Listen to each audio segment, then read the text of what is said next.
Good afternoon to all, and welcome back to Cuéntamelo con un café.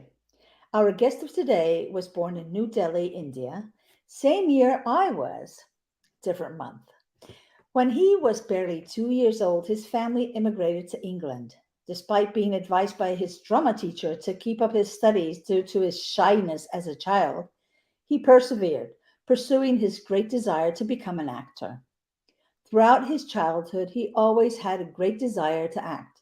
He pursued his dream, built his career, and proving his capability by breaking any barriers he came across to achieve his aspiring goals. In 1982, he joined the Zip Theatre Company, a professional touring group in Wolverhampton, England, where he honed his skills as a professional actor. In 1990, he moved to Barcelona, Spain, where he has resided to this present day.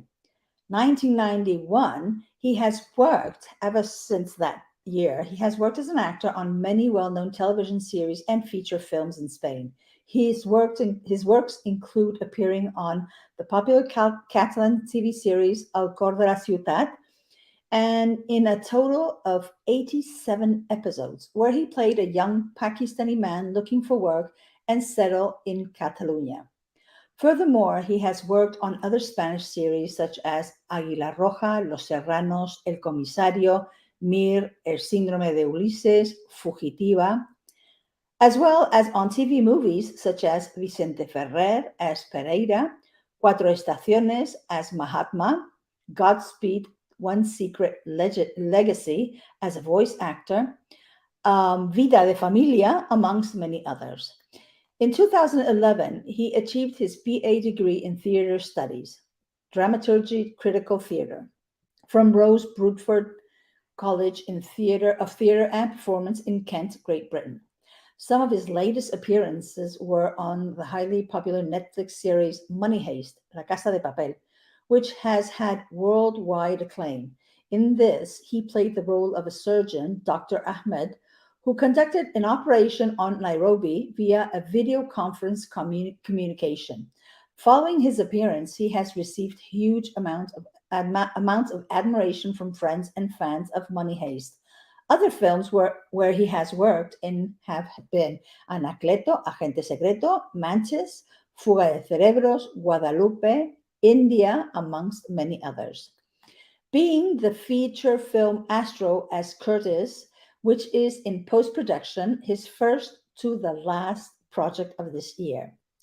His next goal is to obtain a fixed role in a series. He believes there will be substantially more roles available for underrepresented ethnic minorities due to the increasing amount of films and series on paying TV platforms such as Netflix and HBO, Amazon Prime, Movistar Plus, and Filmin, and many others, as they strive to reach a wider global audience.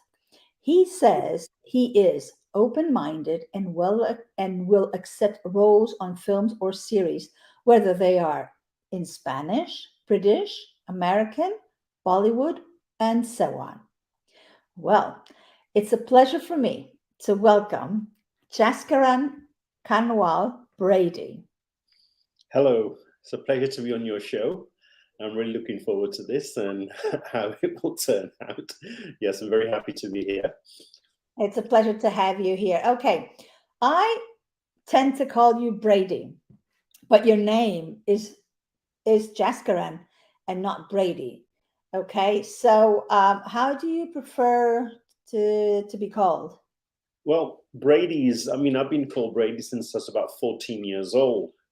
And it's just a name that stuck on. So I kept the name my mom gave me when I was, my mom chose the name Jaskaran.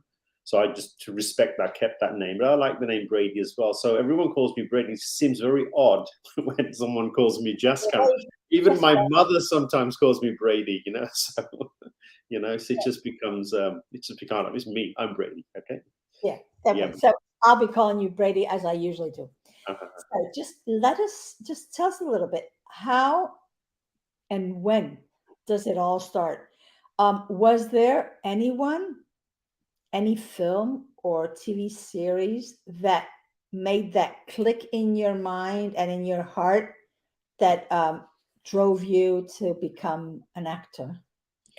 Well, yes. I mean, I'm going back when I was maybe 8 or 9 years old, and I have, brothers and sisters, and there are five of them who are younger than me and two older than me. So there's eight of us, right?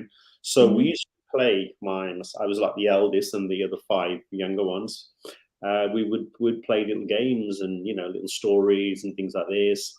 And also, there was like the Indian cinemas. There were a lot of cinemas. They used to have these shows on Sundays, and we used to go sometimes with my parents, sometimes with some friends, and watching these Indian heroes, the protagonists. You start like believing like it was you playing that role at home, and you're thinking.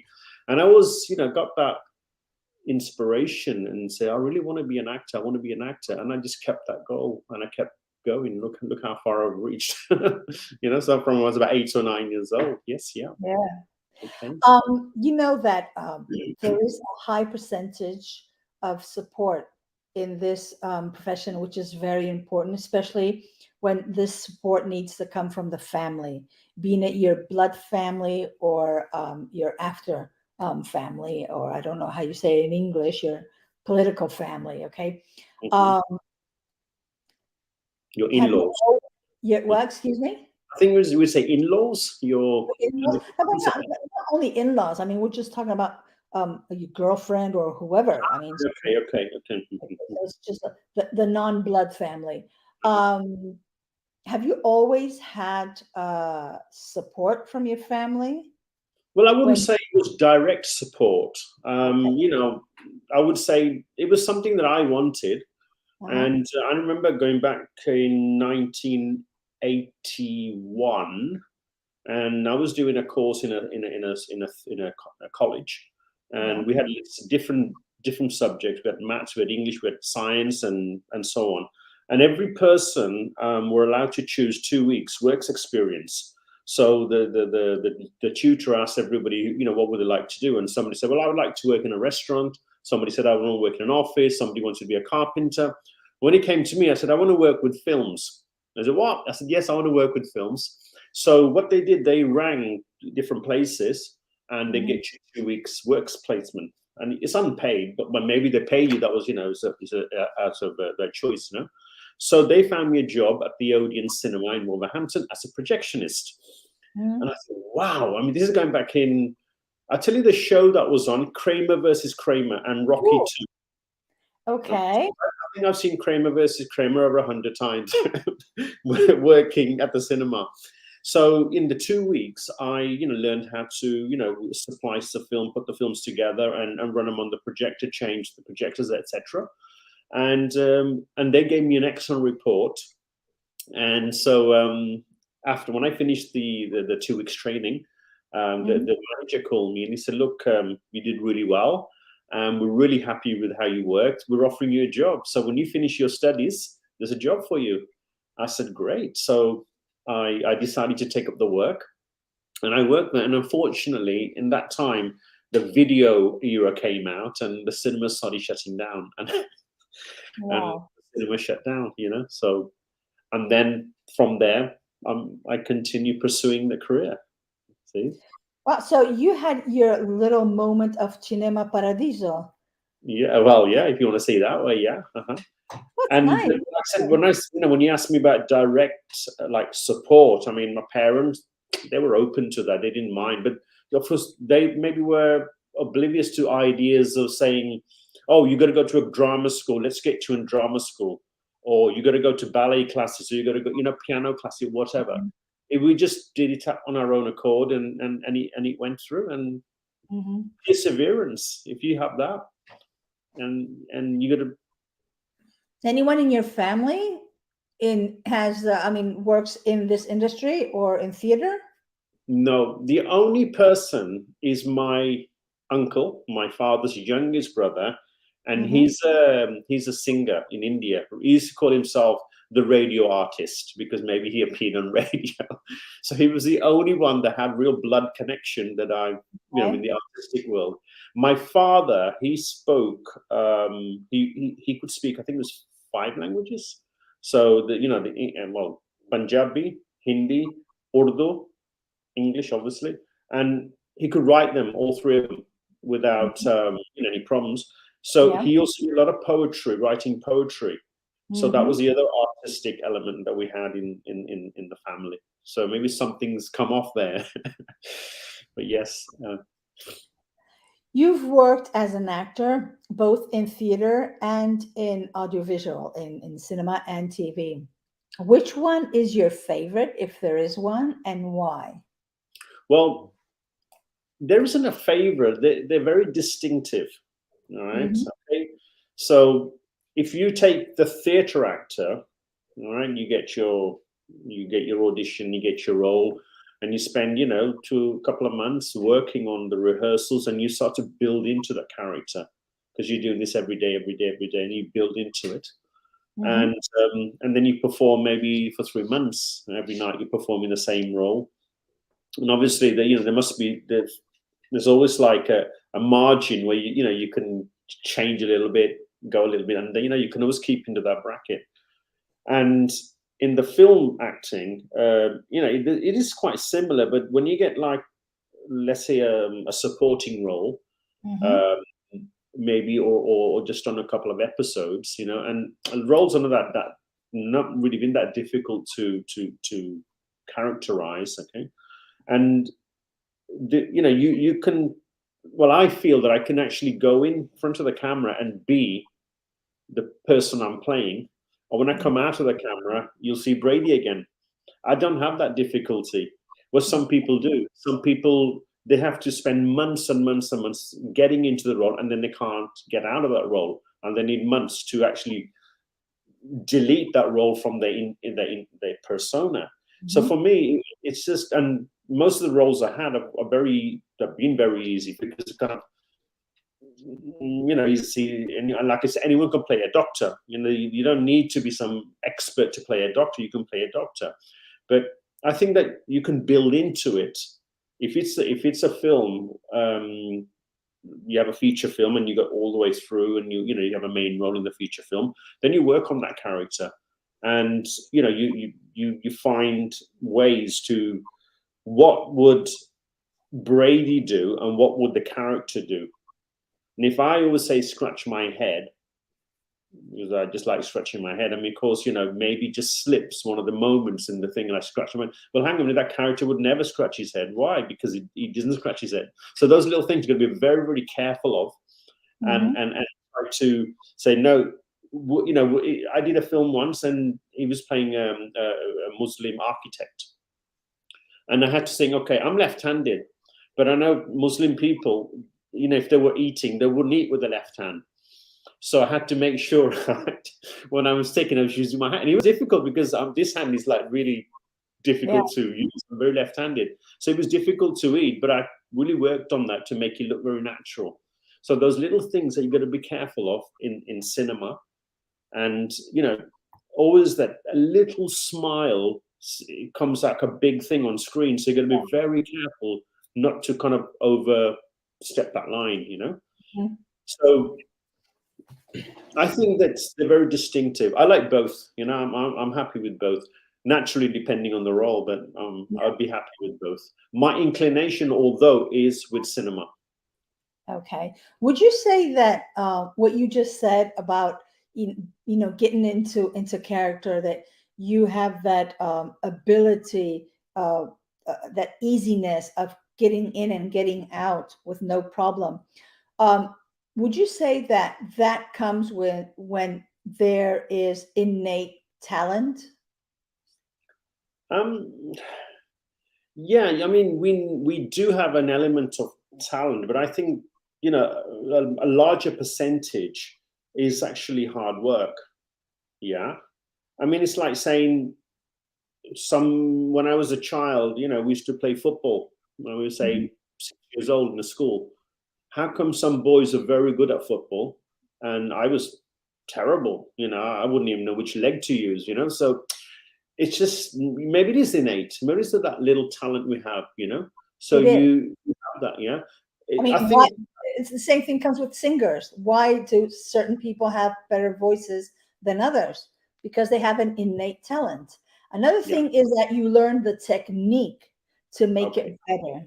And then Of one course. thing, because there is this big controversy about people saying, professional people saying that talent is created, and others say talent, you are born with talent.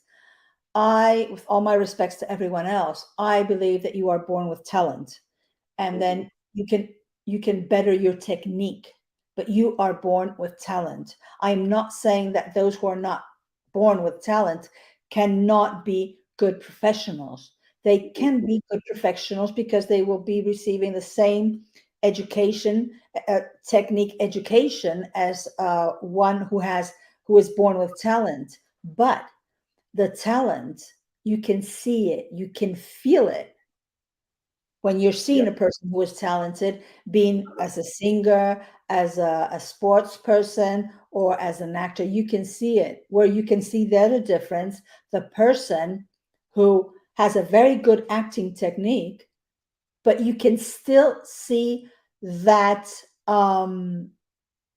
what's the word, uh, A bit of unnatural, being a little bit unnatural, or it seems yeah, like it's you being can still see that forced. Forced. natural. Yeah, in the person, although they can be great actors, but you can. I tend to when someone tells me, how do you consider when an actor is performing well and another one is not? I said, when I forget he is acting.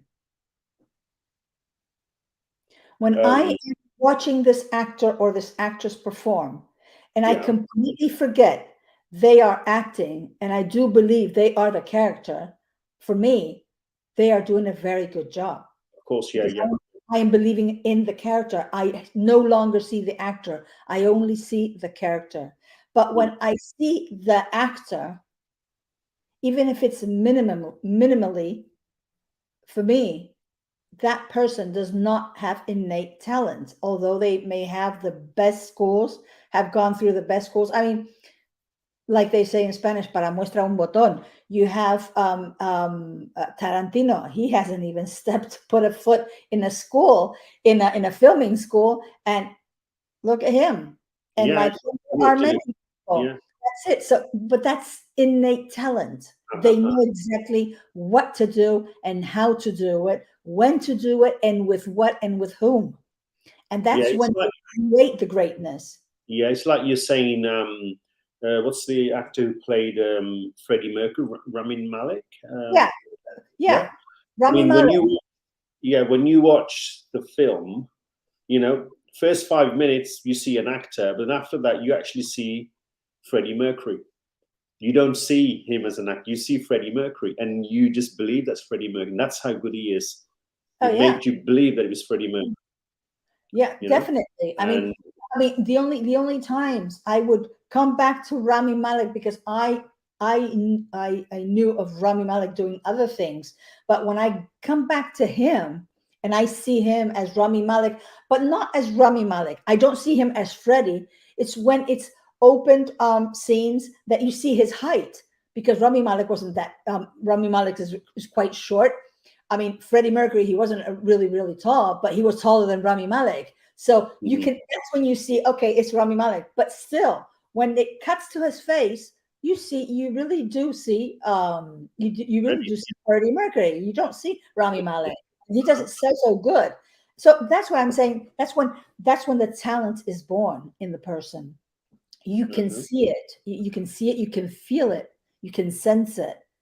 It's when you get lost in the character and you don't see the actor. So I mean, that at least that's my feeling. That's how I feel about it. What do you like most about acting? Creativeness. Hmm. Um, it's a passion I have that I like, and it's we're going to go into different roles. Okay, one day you're a doctor, the other day you're a policeman, the other day you're an office worker. So every time I'm trying to do something different, And I do some things for practice as well. I had a girl who was coaching me, and she said, "Okay, I'm going to send you a script. Work on this. Try something else. Okay, maybe he's some serial killer or something." So it's just me trying to get inside whoever this person I'm trying to play, and it's just being creative and trying something. And it's a passion that I like. People like other things. People like playing sports. I'm not the greatest sports person. I do go to the gym to keep myself fit and all that, but it's just something I like. I like films and I like playing that, and it's more to do being a passion and creativeness. That's what I enjoy doing. Okay. Of all the projects that you have worked in to today, which is your favorite project and why? I've done quite a lot. I'm trying to think now. Well, if we go back to the theatre company in 1982, and I was 19 years old, all right? And we started doing this performance. We created this. There were like 25 young people who joined this. It was a government kind of a program. We were getting paid for it and so on. And we created a show called The Unemployment Shuffle, and it was about young people being unemployed. Back in the 80s, a lot of unemployment during the years of Margaret Thatcher. And excuse me. And so we devised sketches and music, and we made a record, and this play went around the whole of the country. So sometimes we had 3 performances a day. So we'd have to be up. They'd pick us up at 5 in the morning, and we'd get to the school. We'd do the performance at 9. So we'd get to whatever part of the country, arrive there, set up, do the performance, unpack, and then go somewhere else, and then do another performance there, and then maybe the 3rd one for an evening show. And it was so great. I mean, nobody was like tired, and everybody was just full of energy in the mornings. And come on, let's, it was great. We all enjoyed doing it. And then that led to doing a pantomime. In the pantomime, we played music, supporting music for the show. I think at the time it was Robinson Crusoe. And again, we enjoyed, that. So that part I really enjoyed, because I was young, and you were, going into a world that you really wanted, and you had all that passion and joy out of it. And then regarding film work, I think when I did El Gordo de la Ciudad, it was 87 episodes. When you first start, you're just a person, but eventually you become the character. Because I was shooting maybe different episodes or different parts of episodes during the whole week. And that lasted a year. And, I was getting people calling me Yassir. That was the character. You walk in the street because it was on the Catalan TV, and everyone stopped, take photographs and get a signature photograph or whatever. And it was great. It was glamorous. Okay, you got the glamour part on the one side, but you got the acting part. And there was not really much to it. It was just a guy who came from Pakistan, and he was looking for work and settlement in Catalonia. He had his wife and his daughter in Pakistan, and he was missing them. He was trying to bring them over. So that wasn't very difficult to play, but I enjoyed doing it. I had to be at the studio at 7 in the morning, so to get there, film at 3 o'clock, it was finished, and then but it was great. That was something I really enjoyed. And the other one I really liked was Vicente Ferrer. Now, I played a guy called Pereira. Now, it was very difficult to play someone who has to play very little, and little is big. So, you can't even move an eyebrow, just too much. No, you can't do that.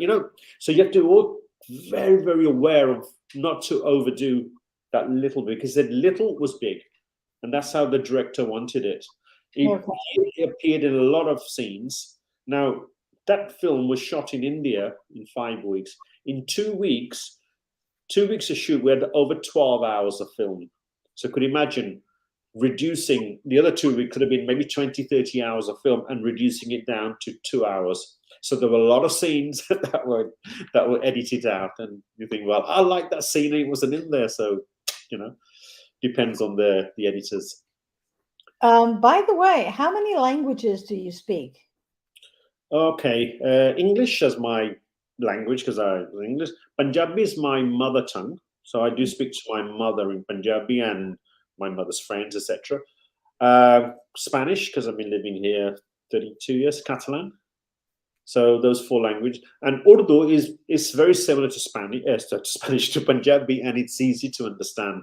Although sometimes difficulty because of their pronunciations a little bit different, but in general, it's a language spoken in Pakistan, so I can understand Urdu. Yeah, okay. Okay, Hindi.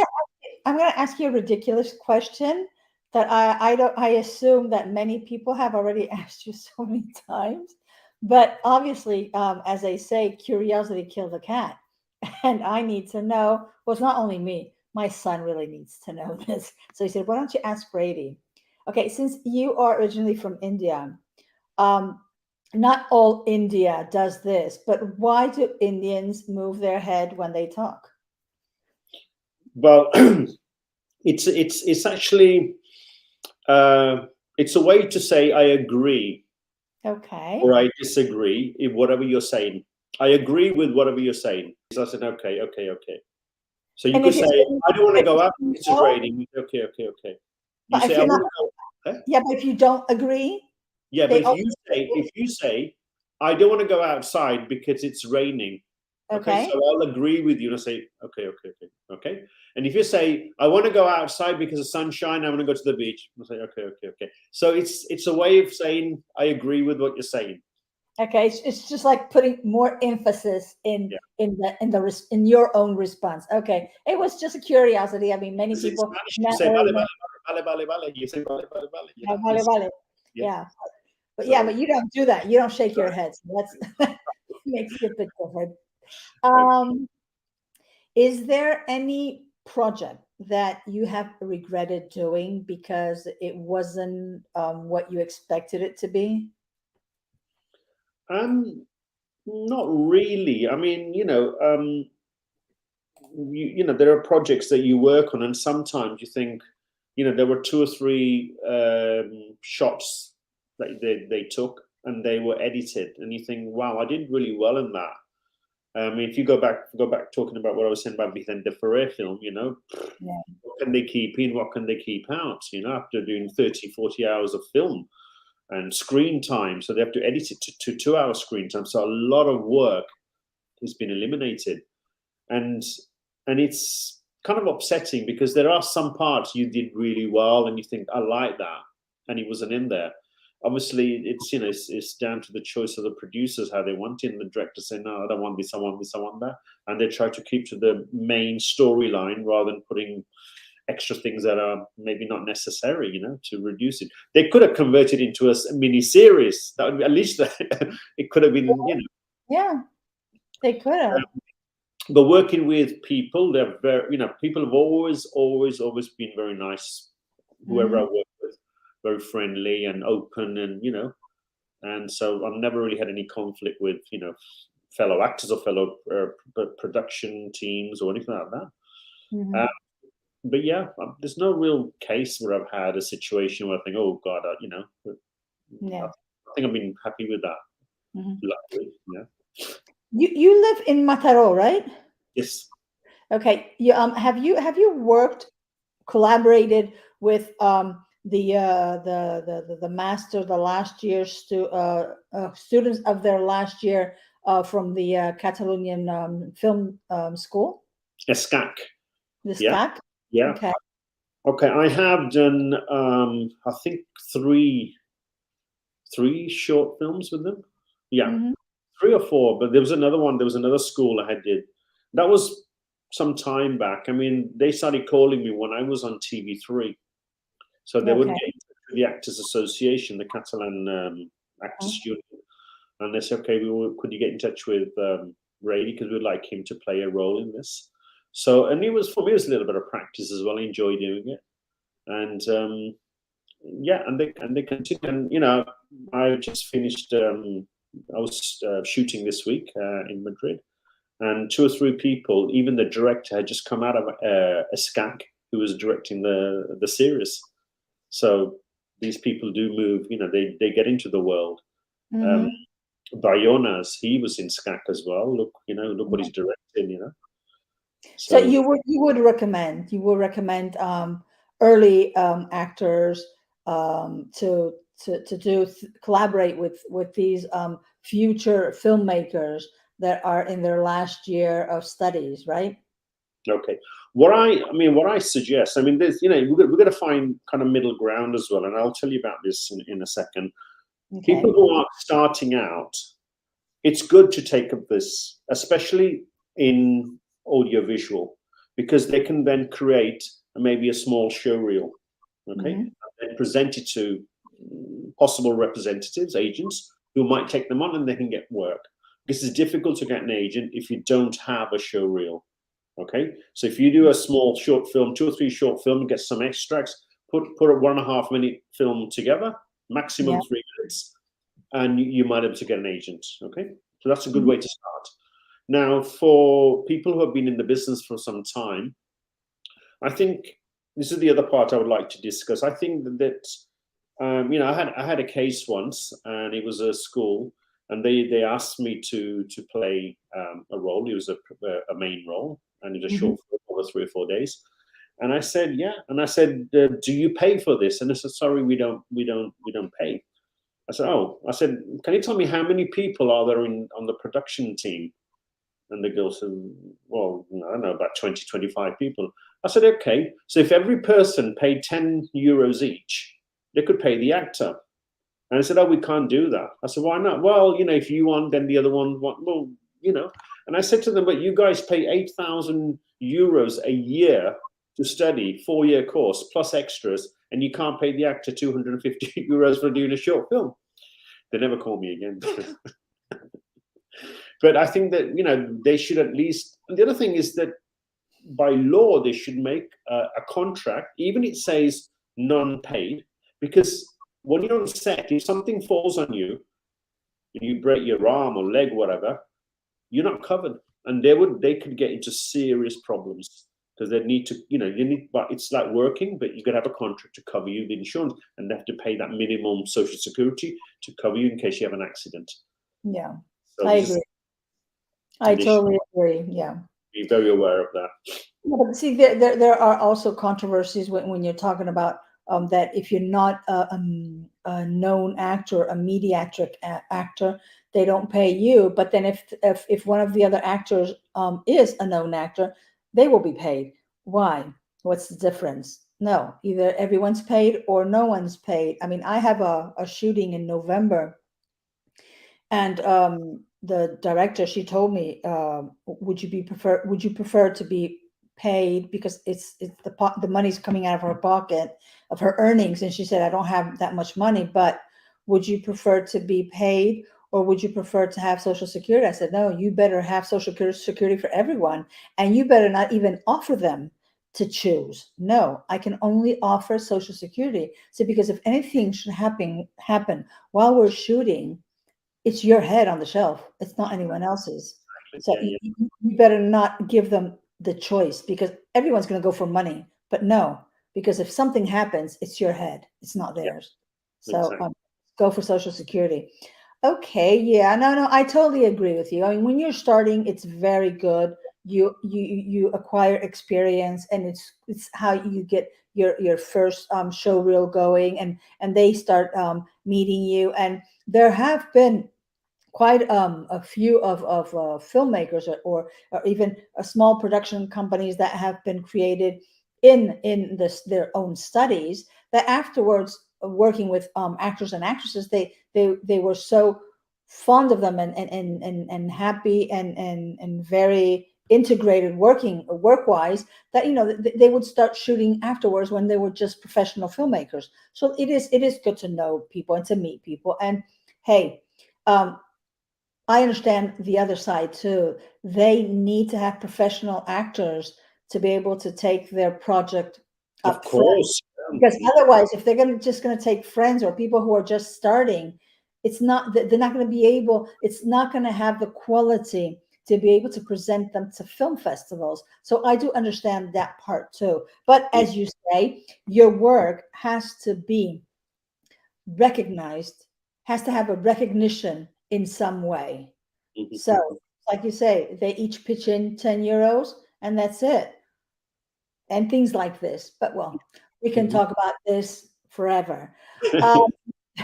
According to you, what are, I know that there should be many others, but according to you, what are the three qualities that every actor should have?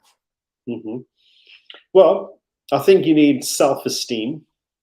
Okay. Be very sure of yourself. Okay. And acting reading skills. Now, if you can't read, it doesn't help very much. Okay. Um, Reading skills are important because, and I'll explain to you in a minute. Um, I've been working, combining my work as an actor, and also I teach English as a foreign language. Okay? So I also help people with the rhythm of how things are said, and Mm-hmm. where you pause when you're reading a sentence, where you pause, you take a breath. So if you don't have that, it's difficult. And I really advise people who want to go into the business of acting is get a coach, someone to coach you. If it's in your own language, make sure that's easy. But if you do it in another language, then definitely get a coach, Yeah. because otherwise, if I can't understand what they're saying when they're speaking in English and they're not English, can you imagine when they're actually working? Then you need someone to guide you. And Mhm. so reading skills, okay, self-esteem, and I said I put persistence. You got to be, you got to have that persistence. Um, and if you really believe that you want to do it, and then you got to stick to your guns and say that's what I want and go for it. Okay, because Oh, I've heard on a few occasions that many girls start very young working as an actresses in Spain, and when they get to around 40, and if they haven't succeeded, many of them throw in the towel. mhm. So women that when they require actresses over 50, 60s, there's hardly any around. So, and because many people want to, make it big very, very early, but it's not only about making it big. It's doing something that you like, something that you have a passion for, whether you do it as a professional or as a hobby, but at least you're doing it, and go for that. Why do you want to throw the towel in? Because Mm. they throw the towel in because they've never made it big. Maybe their best friend is working in a big top series, and they never got there, and they said this is not going to happen, and they stop. You know, so that persistence, I think, that is needed if you really want to do that. Be perseverant, have that perseverance. So keep moving forward. Oh, and another point, memorization skills. If you can't remember your techniques, it's you got to learn how to. But in fact, it is a muscle we have in the brain. It's like if you go to the gym and you work on your biceps every day, your biceps will be like this. So if you work on, imagine you get a text in the morning. It's a small paragraph. Read through it a few times during the day. In the afternoon, maybe try performing. And at the end of the day, you're exercising this muscle, and it just becomes easier and easier and easier to memorize text. Mhm.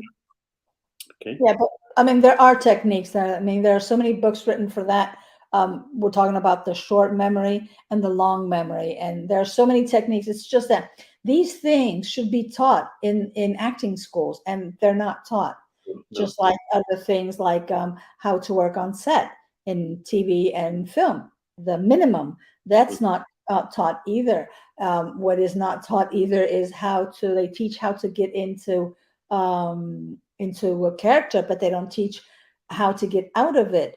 They don't teach the commercial marketing side of your brand, which is yourself. They don't teach none of this. And all that is very important for an actor. It's not very important. It's essential Essential, for yes. an actor's career. Mhm. All these things are not taught in these schools, at least not in Spain. Maybe in the States, maybe in the UK, maybe in France, not here. I can assure you that, not here at all. So, but I do think it's important. That is very important. Teaching people, actors especially, to understand. Um, uh, Besides having being persistent, Uh-huh.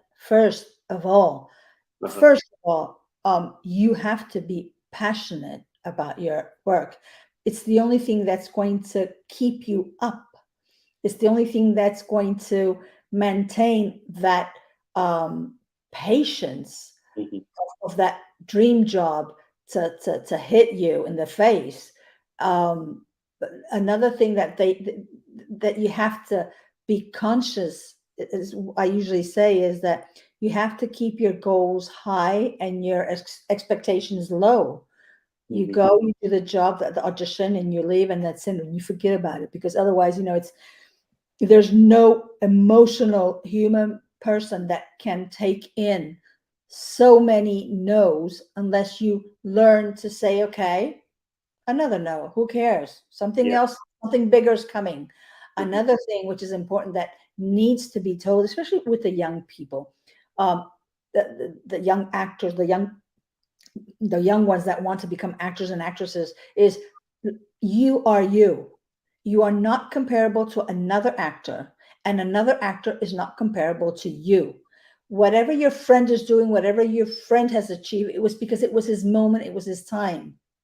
Yours is not there. And sometimes they say, yeah, but I've known of people who have been doing this for years and their time never came. I said, well, because that wasn't their destiny, wasn't to be a famous actor or a known actor or have huge projects. They had small projects. It's just like I interviewed, I had a guest who has always been a support actor, a support, and then he went on being a co-star.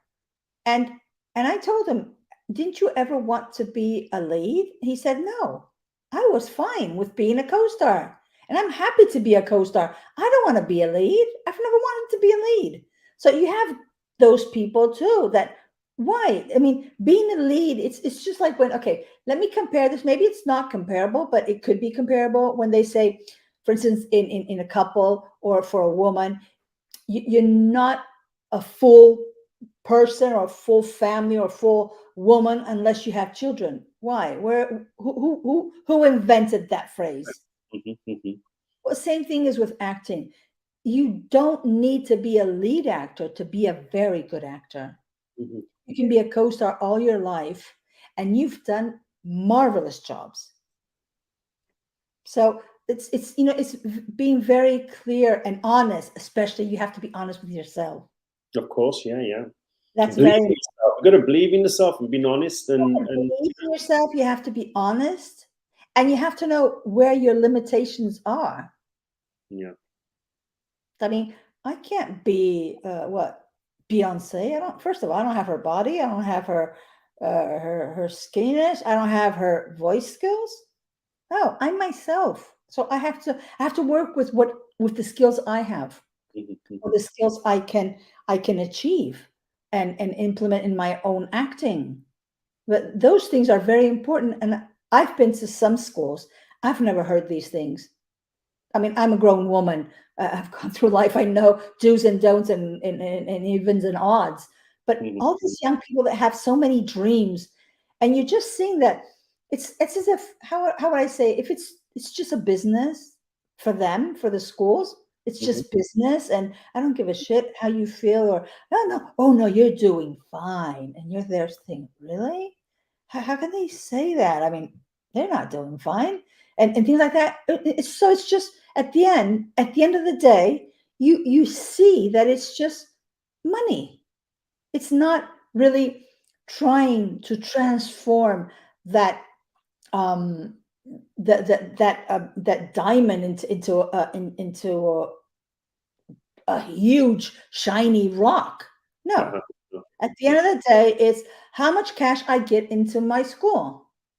And that's what I don't like about. And so Mhm. it's sometimes when people say, I said, no, well, I mean, you have to be very honest to yourself. Um, let's go for the same, well, not the same qualities, but what are the three qualities you Mhm. consider every actor should, excuse me, every director, filmmaker should have? I would say maybe good judgment. They'd have to Okay. have good judgment. Okay. Um, Intellectual curiosity. Mm-hmm. I think they need to find that whatever. Okay, let's put it in the way. Clear mindset. I've got this in my mind. All right, and I want you to replicate that. So there are good directors who can achieve that. Stanley Kubrick. You know, whatever he had in his mind, the actor had to do that. It was 105 takes or whatever. No, he would achieve that.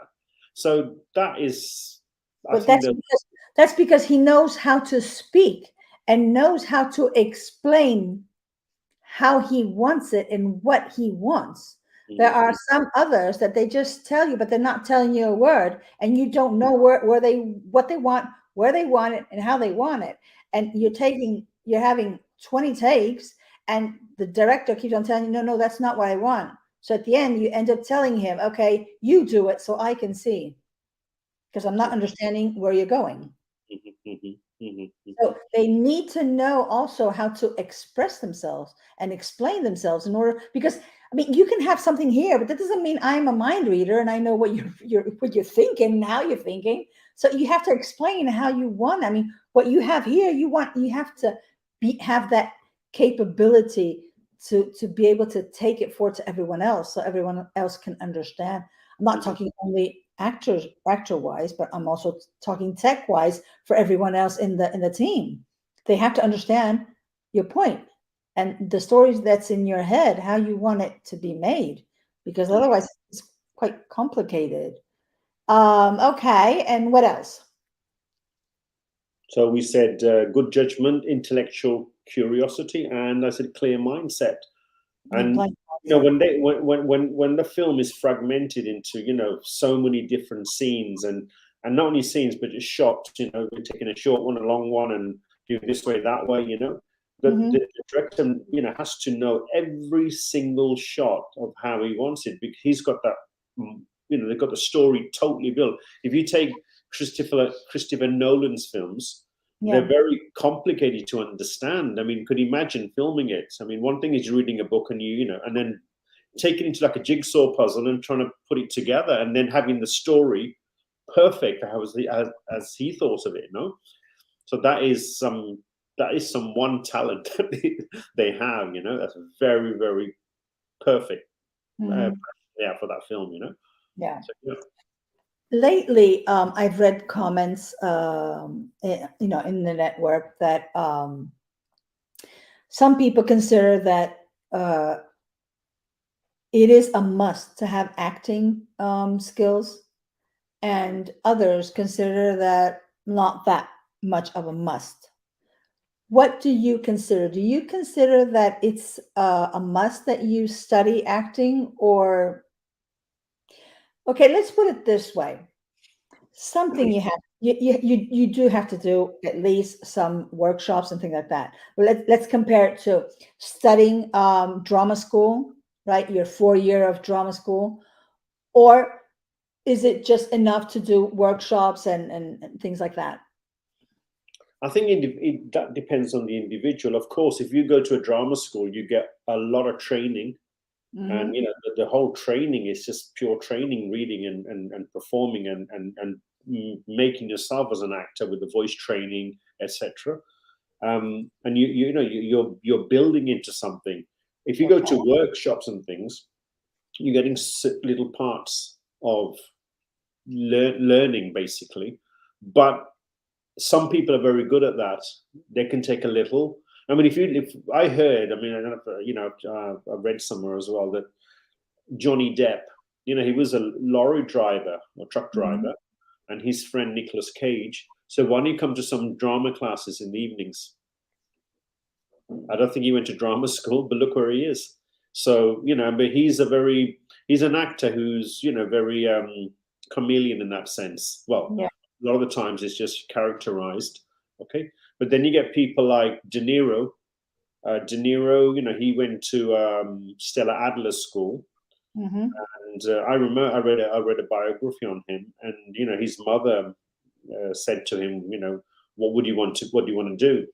And he said, I'm going to go to Paris. So he went to Paris, and he started watching Robert Mitchum films at that time. And he came back and said, I want to be an actor. And he was a very shy guy. They used to call him Bobby Milk, and he was very pale and Bobby. Okay. And look where he got to. And they got him at Stella Adler. And this guy would tear anybody apart. He would go away when he had a film to prepare. He'd go away, come back after 6 weeks, 7 weeks. His wife wouldn't recognize him. So that's that kind of training you can get, that you become someone else. You can make yourself come with someone else, and the person believes you that. And maybe go to one of these evening workshops here and there just to get a bit of a training. I don't know. I think real training is real training. And I'll give you an example. When my son was about 8 years old, he's 25 now. When he's 8 years old, one of his school friends got selected in the Barcelona football team. Okay, 8 or 9 years old. But what happens is that they will audition, or I don't know, the word is not audition, but they get these kids from 1,000. One of them gets selected to get to the next lot, and goes on until they get to the age of 20 or 19 before they start playing in the first team. So it's very, very, very competitive, and that's because they get the kid's good, so he gets in the next round, and so on, and eventually they train them to be, I mean, it's like training. Yeah, but you just said it. The kid is good. That's what made him go to the next level and get trained. Yeah. If he wasn't that good, having that born talent, it would have been difficult for him to get to the next level. And with acting, it's the same thing. De Niro, he might have been very, very shy, but he did have that talent inside. All you needed to do is just, rub it a little bit and take it out. And that's the greatness of De Niro or Al Pacino or all of these old school actors, is that greatness, they have that talent which was born in them, within them. And of course, I do agree that if you have the chance to go to study drama school, I mean, who wouldn't do it? It's 4 years. But of course, we're talking about drama school is not easy to access. And then depending on where you live, it's expensive. So it's not accessible to everyone, etc., etc., etc. Now in Spain, I think I have understood that acting in front of a camera is going to become part of what they call arte, the segundo grado, right? Like a second degree, not going to the university degree, but so like another professional degree. So that's going to be included. Finally, I mean, it should have been there forever. I mean, ever since the beginning, which I don't understand why not. Or just like theater. You don't have theater in Spanish schools. You don't, unless they are bilingual, semi-private schools. You don't have theater. Kids don't play plays. What, they just do the Christmas one, and that's it. It's not a play. It's just a Christmas event. So it is important. But then again, it's like I say, if you're not young and you have all that time, because obviously you live with your parents, so you're going to have to study something, you can go to drama school. But if that's not the case and you're working, then you're going to have to go to workshops, because you're not going to have the time or the money to be able to do it. But also another thing, I mean, a lot of film directors, theatre directors do, visit drama schools, and they select their actors from there. So they always got that chance, because they think they're better trained. So we'll go there and we'll select our actors from there, and they get directly into films from there. Whereas if you're doing workshop, you could have the off chance that one day one director was, around and he saw your work, and and you get in. No, true, but it's not 100% fact. It's just like when people start doing workshops and they go to a whole bunch of casting directors workshops, especially here in Spain, thinking that way they will be known and seen by the casting director, ergo they will be getting job opportunities, and that's not how it works. No, the fact that casting directors do workshops is, one, to teach how a casting goes, so when you go to an audition, you know how it works. Two, because they have bills to pay, and I understand that. So you don't have to do. You can do one or two workshops with a casting director, but not forever. Mhm. No, it's best to think if I have to do workshops forever, I would do them with filmmakers who might give me a job in the future, not a casting director, because at the end of the day, the casting director does have 50% of choice within actors, but 50 maybe that's a lot, but I would just say 30 to 40 as a max. But the rest is the production company and the director. Oh yeah, So the director has the ultimate choice anyway. So you know. yeah, so Um, it's not that's not the case. Do you still study every um, now and then? no, I, on the odd occasion, I do go to like weekend workshops or something like this, or some director comes and they're doing a seminar or a master's class or Uh-huh. something like this. That's the on the odd occasion, you know. Okay. But that's just to keep my training level. Always keep yourself, you know. Yeah. Otherwise, you lose that. Well, you don't lose it, but just keep yourself. It's like, you know, I would say that, you know, why does Messi, the football player, have a coach? You know, you'd say, well, what are you going to teach me? I'm the best football player in the world. So he has a coach. And I always say, I mean, anybody says, if I say, if you were to class yourself from 1 to 10, what number would you say? You know, Yeah. I would, if anybody said 10, to me, that's bullshit. No one is 10 because 10 will never arrive because there's always new things you can learn. And Oh people say, yeah. oh, I'm a 10 in this. Well, I'm sorry, no. Maybe a 6, maybe a 7, maybe an 8, 10, no. And there's always something new you can learn, you know. And now I'm preparing. Um, it's for the National Theatre, and The the National Theatre in Catalonia.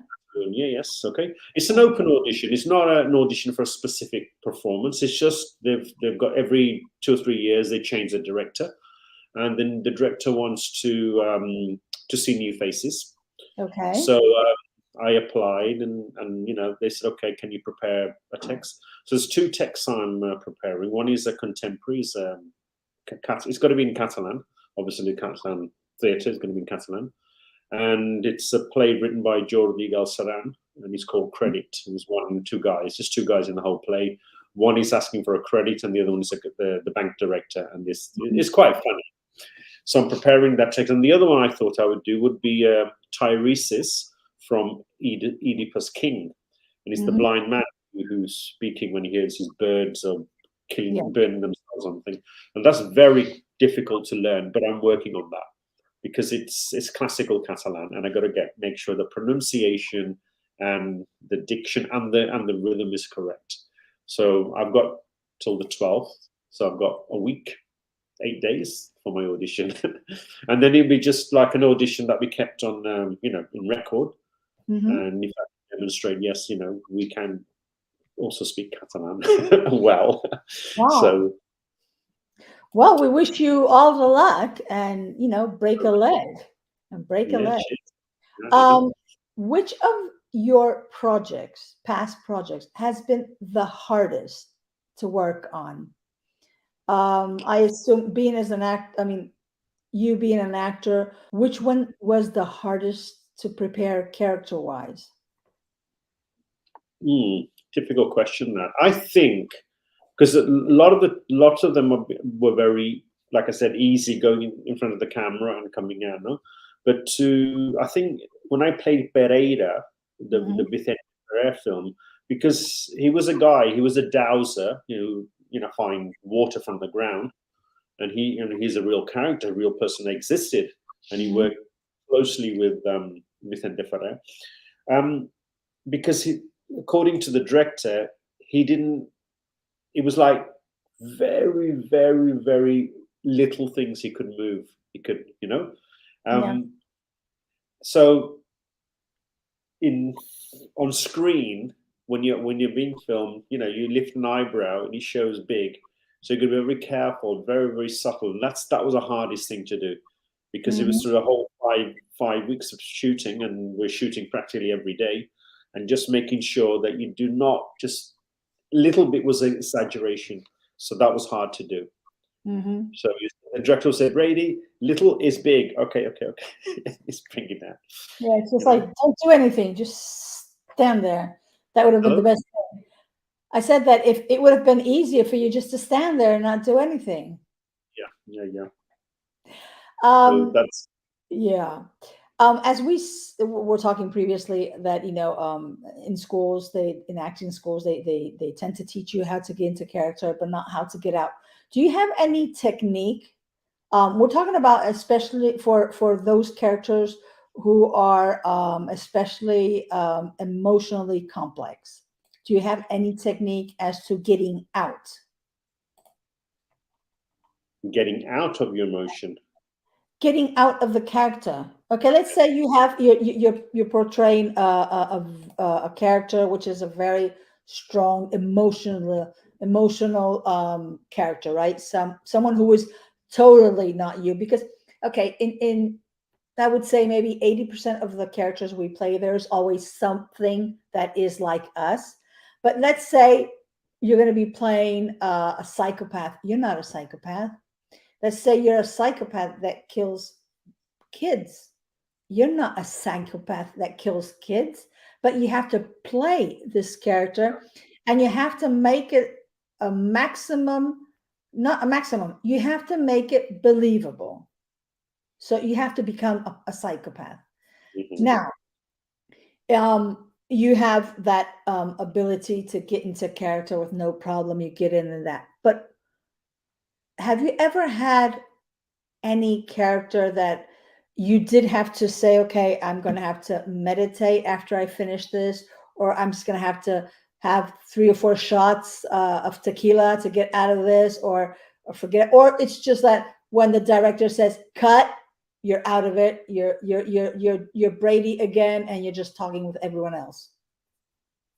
I think that's more like I've never had a situation where I had to build into a character and, like you say, some psychopath or whatever. No, but I think that I remember there was a play we had written, a friend of mine, and I was playing this kind of character who is a true story about a guy who is in prison. He was a mixed race child in the United States, and he got a lot of abuse when he was a child, but later in life, he's this kind of hated his black side. So Okay. he did a few crime things in the States, and he was in prison, and but he got the white supremacists who were supporting him.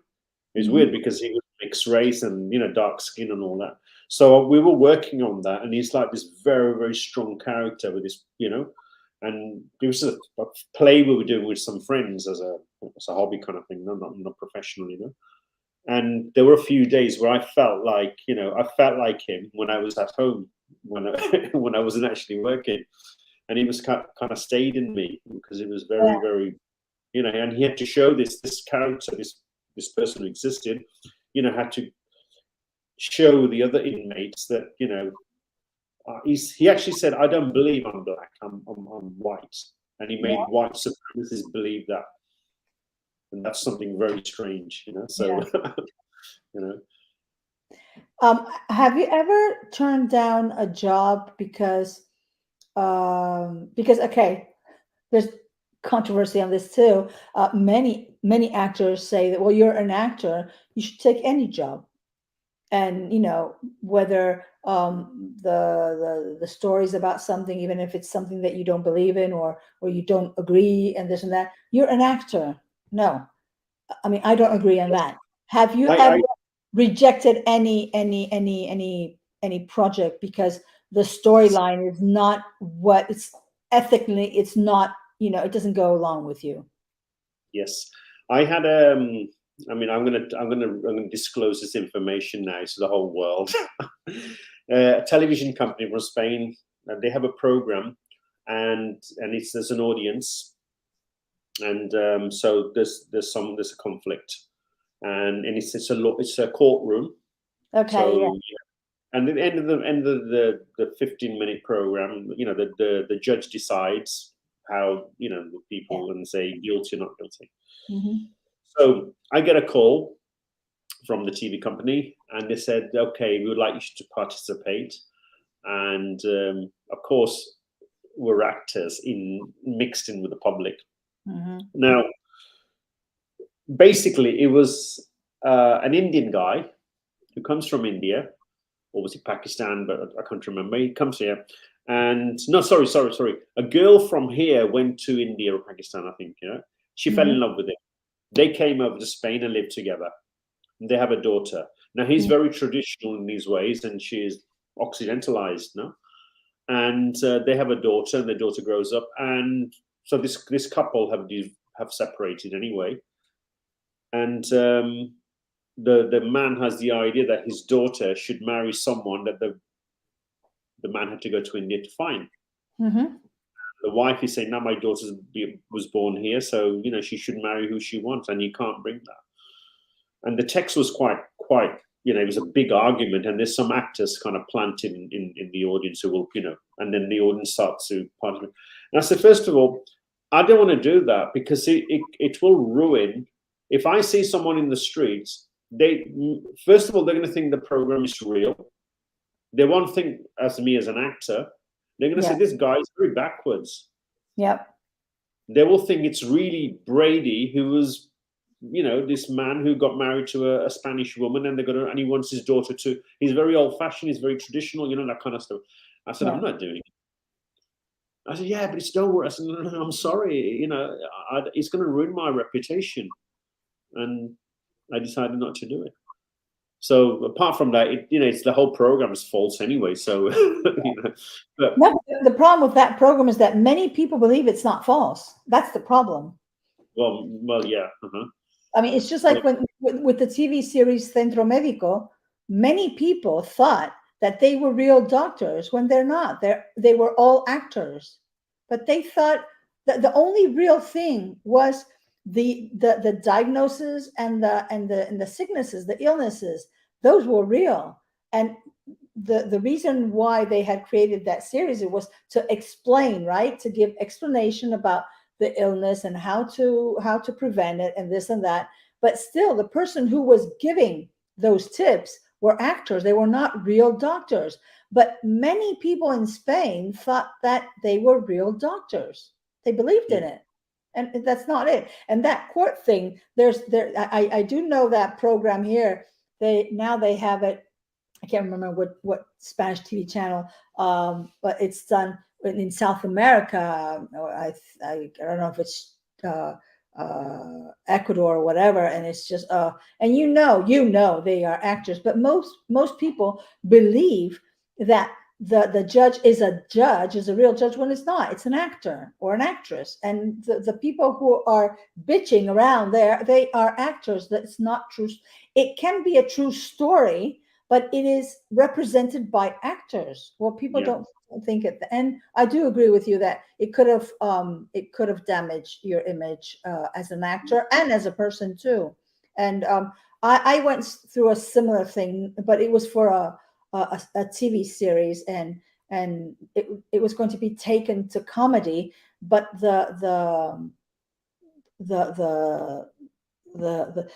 things that were the matters that were going to be spoken in the whole scene, I just found it was much too important to take it into comedy. And I said, no, absolutely not. I will not do this, because it's very important things that are going around. And I don't think they should be taken, that way.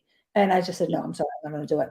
But yeah, it's something I usually tell other, especially young actors, that you can say no if you don't agree with the story, or if you don't feel comfortable, because you have to feel comfortable with the whole story, the whole thing.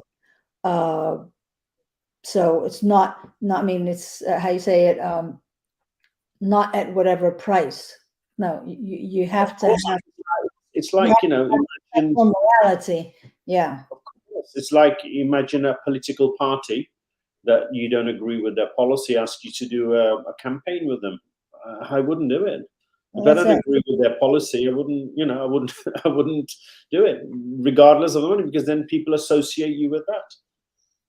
You know. Um, okay, you have done quite a bit of projects, but there are two projects that really have given you, I think, an important push in your career, which was Money Heist and Vicente Ferrer. Yeah. What have these two projects brought to you professionally and socially? And tell us something positive and something negative during the shooting. Okay. I think if we go back to Vicente Ferrer, the real character existed. He died before we were there.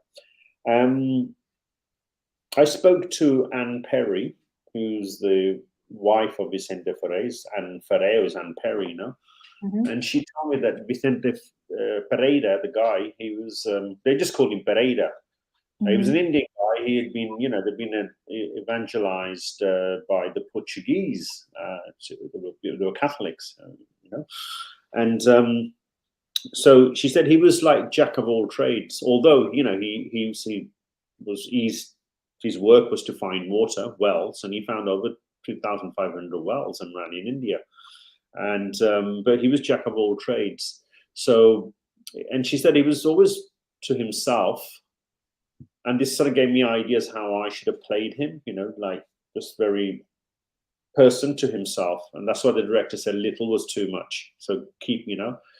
And then regarding Money Heist, now I didn't actually have a casting for that.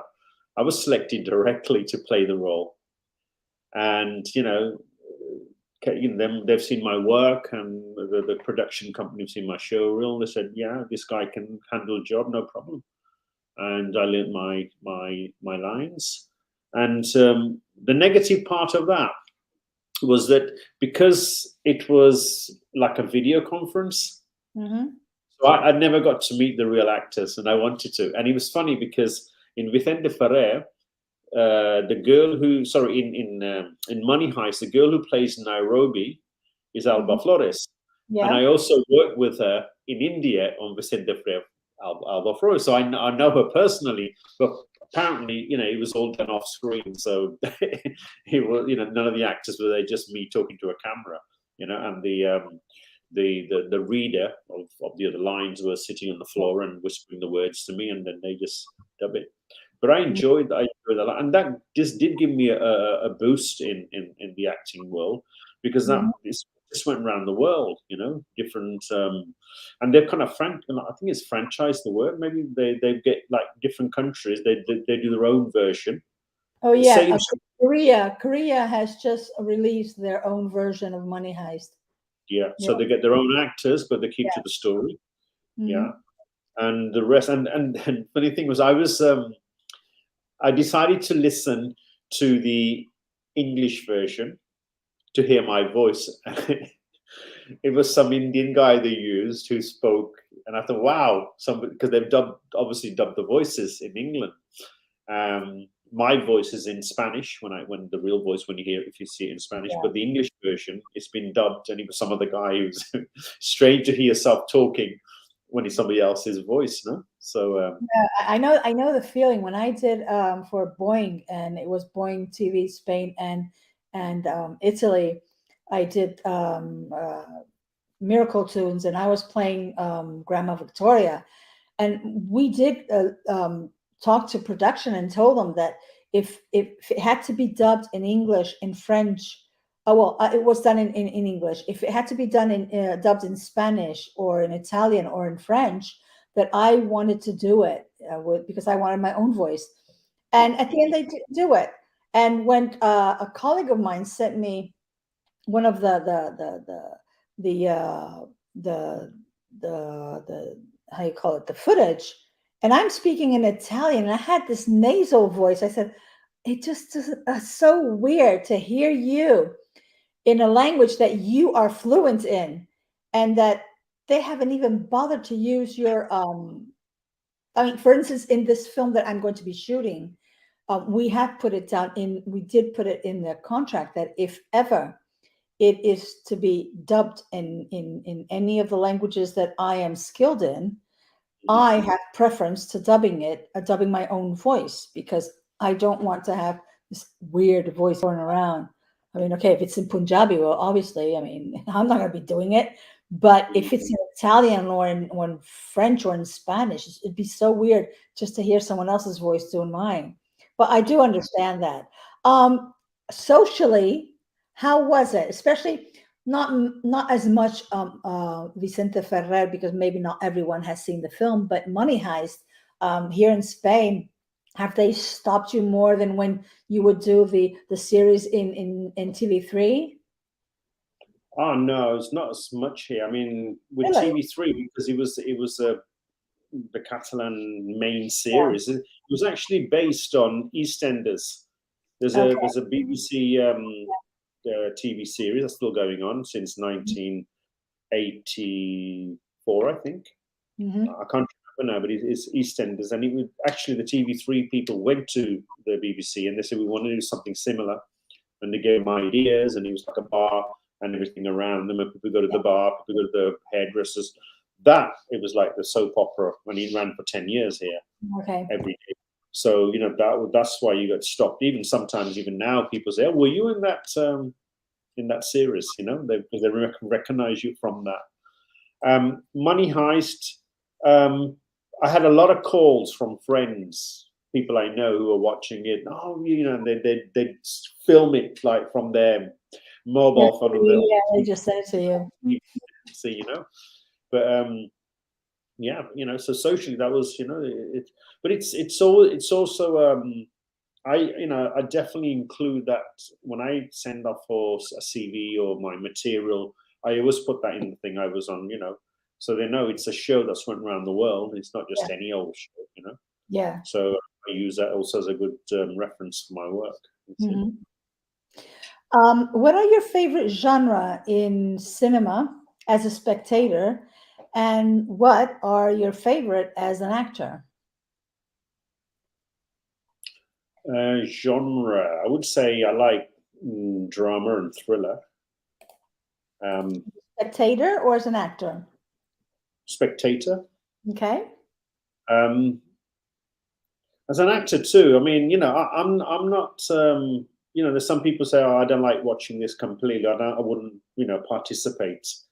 Um, but yes, you know, if tomorrow you get a call to do a sci-fi movie, and you whatever you're playing, you know, as long as they can see who you are, you know, not you're not covered in something, you know, unless they know who you are, you know. Um, you know, I'm open to that kind of thing, but I like drama. I like thriller, and one of the things I also like watching, especially or even participate if I had the chance to participate in any of these programs, are historical films based on real stories, life stories. You know, What genre you would never work as an actor? ooh, that's a difficult one. I don't know. Um, Difficult to say. I couldn't say. I couldn't say. I would be open to. I'm not saying, you know, to say you're going to do a pornographic film tomorrow. No, you know, that's a definite no. But you know, you could put a 0 on that one. I think there's roles I would not do if it involved things I have phobia with. I have rat phobia, rodent phobia. You have If I what? see if rodent, if I see Oh, a little mouse okay. or a Even rat. even a little mouse? Well, mouse I can bear, you know, I can kind of tolerate, but if I saw a rat, my hair stand about. I get, you know, I couldn't do a role, even if they were in a cage. I feel funny. I can't even look at them, you know, or snakes. So Okay. that's, you know, I've told my agent, you know, and as regarding another thing, I saw there's a film called The Great Blue Sea, I think. Great Blue Sea, Blue Sea. Is it great blue? No, is it deep blue sea? Deep Blue Sea, yeah, and it's got it's got Samuel L. Jackson, who plays a very small role, but he's like the protagonist, and LLJ Cool. Now, there's a scene right at the end where they're right at the bottom, and this thing just gets filled with water, and they have to let it get full water so they can get out. You know, I'm not the greatest swimmer in the world, so that would give me a bit of a scare, really, going, 10 feet or 20 meters underwater, and using your I mean, hey, baby, we're not all Tom Cruise, who does everything in his fucking shows. I mean, I don't want to. I don't want to either. I mean, there are stunts for that. No way, hell no. I mean, I even got a stunt for falling in La Unidad. I just started from the floor, so that was great having someone there to do that thing for you, and not you doing. No, I don't want to feel like Tom Cruise doing all these things and just jumping from anywhere or just getting bit by whatever. No way. No, no. So I do agree with you. Okay, here we're going to enter this thing that here in Spain, well, they don't like to talk about it a lot because they tend to say that Spain is not a racist country, but deep inside they are. And it wasn't going to be different in film. So there is this thing going around now that they're trying to create a norm for ethnicity inclusion in cinema. Obviously, just like in the States, in front and in back and behind cameras.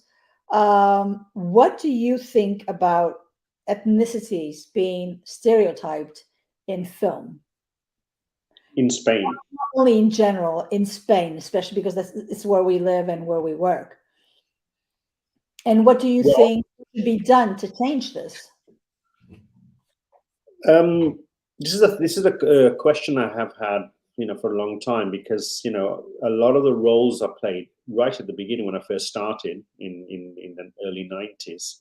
The first few were just like a Pakistani guy or Indian guy walking in a bar selling roses, and that was just stereotyping what happened at that. They don't get that very often, and maybe in Barcelona in the city, but you don't get that. But that was very typical. Did it a couple of 2 or 3 times, or selling the butano gas.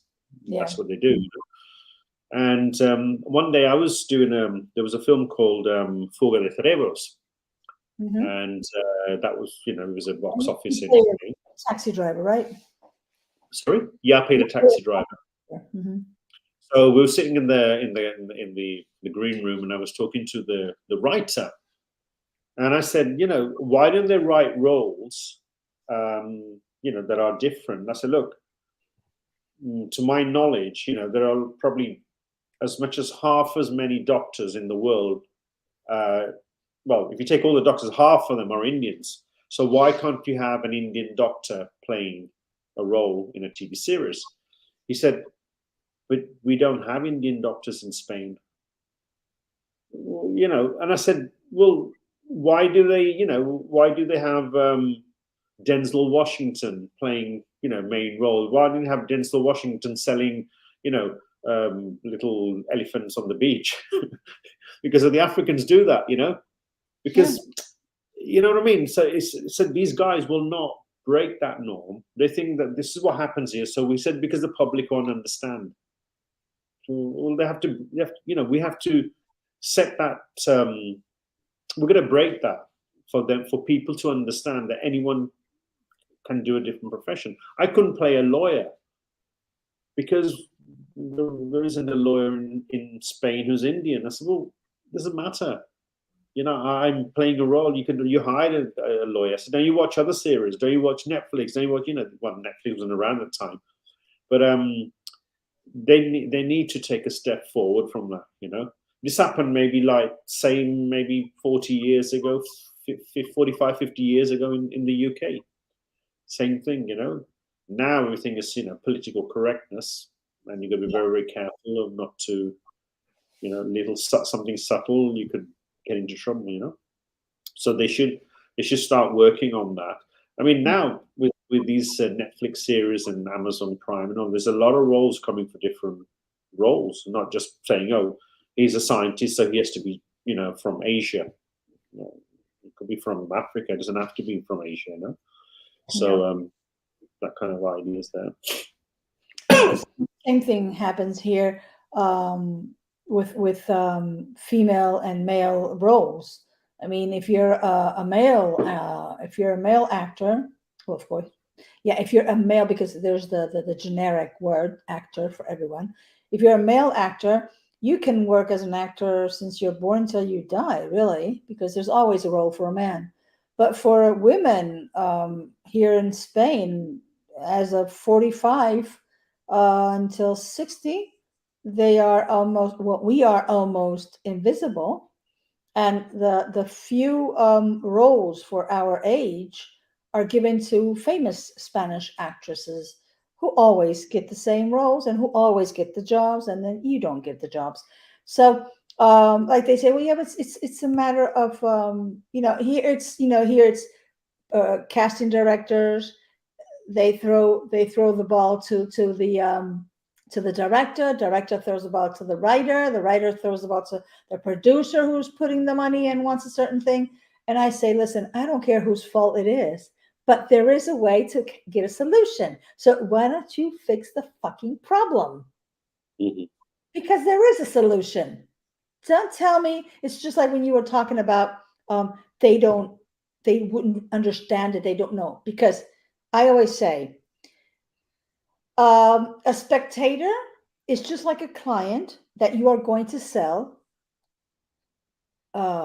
either food, or you're going to sell a service, or you're going to sell internet, or you're going to sell whatever.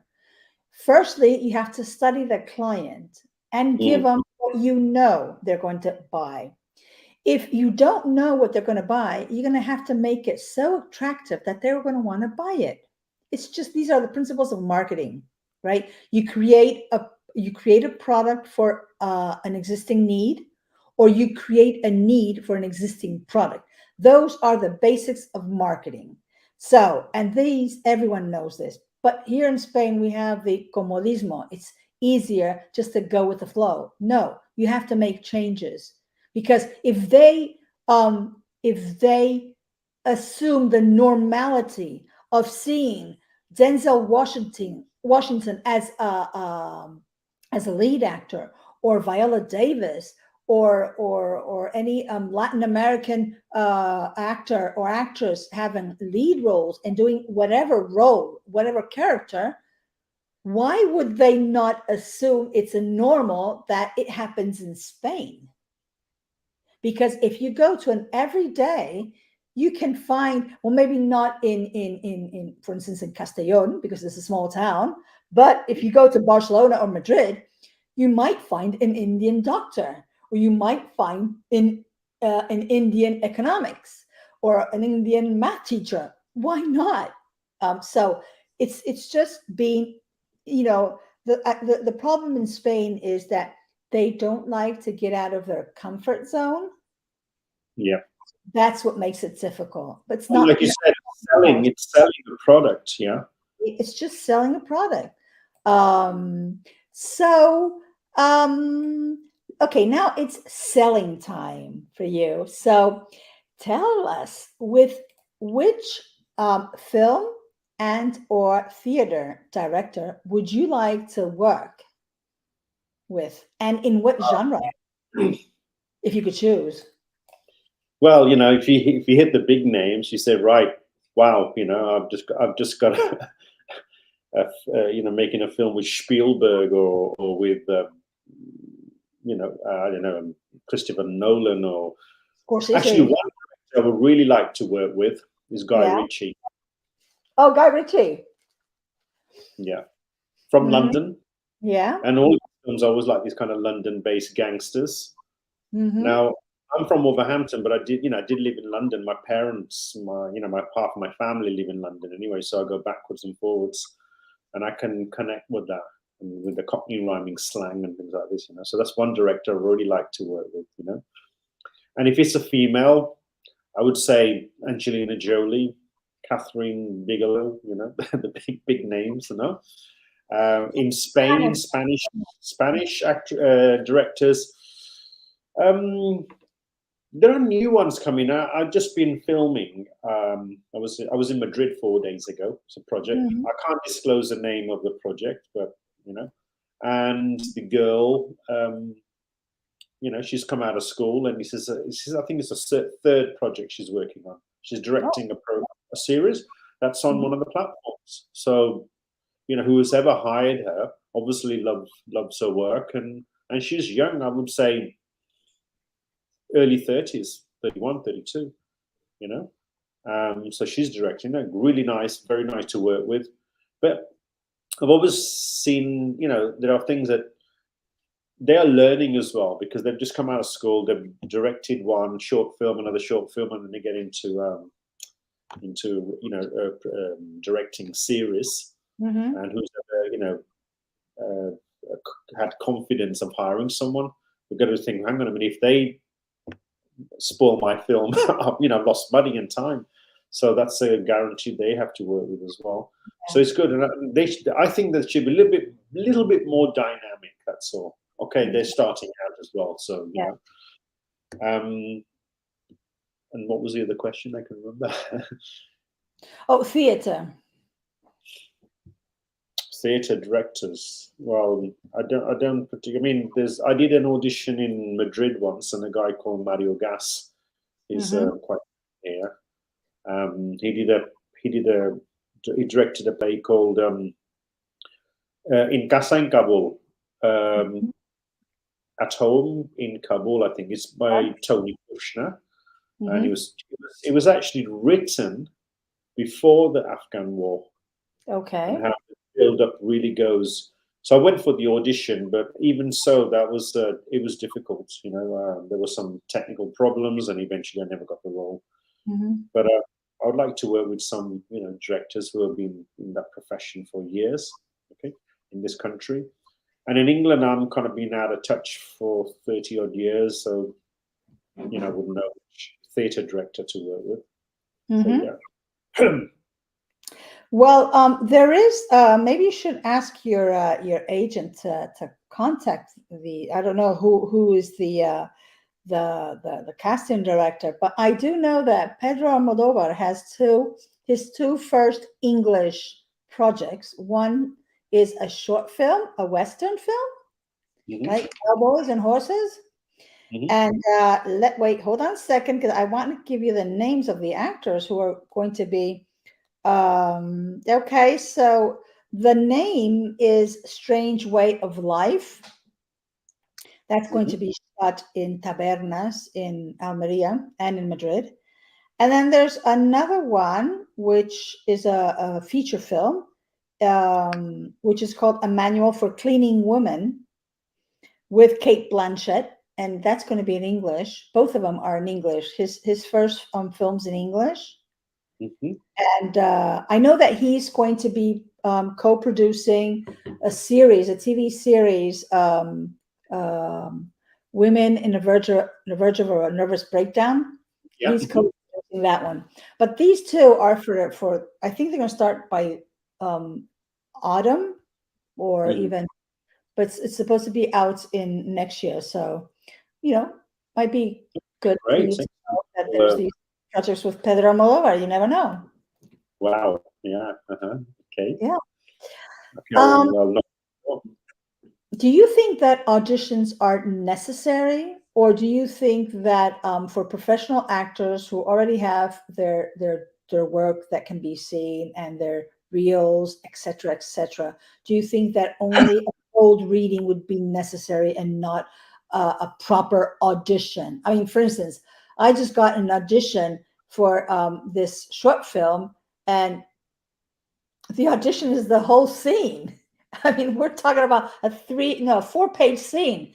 Uh, I just find it so wow. I mean, why would you want all that if you can see my work first, and second? Well, okay, let's have a cold reading, because obviously the way they work in Spain is not like the way they work in the States. You can have your sides with you when you're doing the audition. Here in Spain, you have to memorize the whole thing when you audition, be it self-taped or be it Zoom or be it in person. So, do you think that for professional actors, a cold reading would be enough to see if you're fit for the role, for the character? Or do you consider auditions are a must? I think, I mean, it all depends on, well, there's probably a lot of factors. I mean, sometimes when someone gets a script or scripts written, they actually write a script thinking of the actor in mind anyway. Yeah. So I want De Niro to play this, so they're going to write the script so De Niro will play it, so you wouldn't even have to audition for it. But there again, there's, when like if we take The Godfather, they all audition for Michael Corleone's role. De Niro auditioned for it. What's his name? James Caan, Al Pacino, and they didn't want Al Pacino because they said he was, short guy and not the right then. And Francis Ford Coppola, Pacino was a second choice. Yeah. And he got the role afterwards. Exactly, because the director was so confident and so sure that he would be the right person. Even the producer didn't want it, so no, we don't want this short guy in our film. But he convinced them. So sometimes I think if I were wait a second, I think I read an article that Al Pacino, he got the role because the wife of the director said it has to be him because you have to see it is him. He is the character. And the director fought so much with the production company saying either it's him or it's not going to be anyone else. Okay. But it was his what? Yeah. Now that I recall, yes. And well, I mean, that reminds me, I was a second choice too for another series, and I won, but I was a second choice too. I think everyone should get a chance. I personally prefer to have a live audition. I don't like these Zoom self-tapings.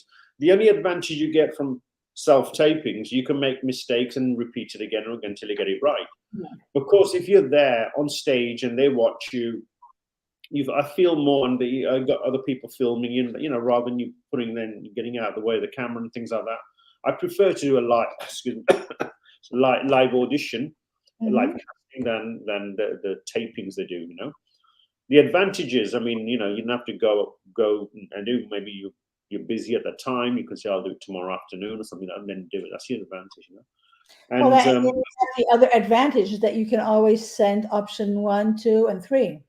Yeah. And sometimes when you have in-person auditions, due to the time thing that they have, sometimes they don't give you that option to be able to give another option of the option, and sometimes they don't get to see all the sides that you can offer, and sometimes they just take you off board because they haven't given you that possibility.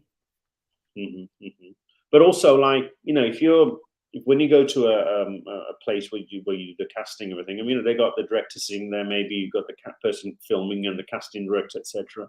You have space, the space there, the lighting's there, and you can play.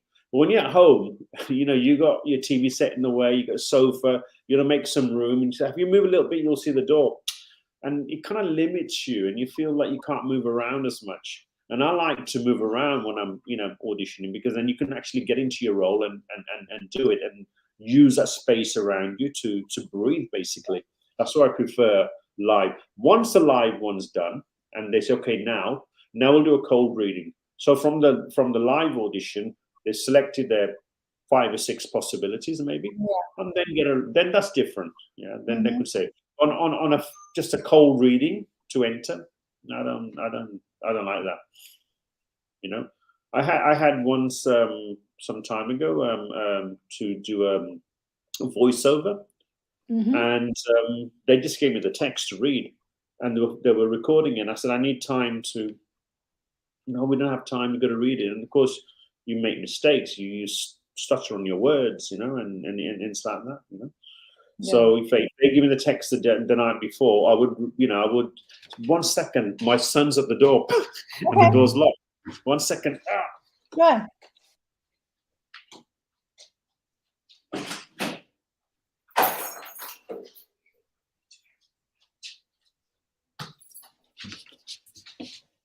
I'm back.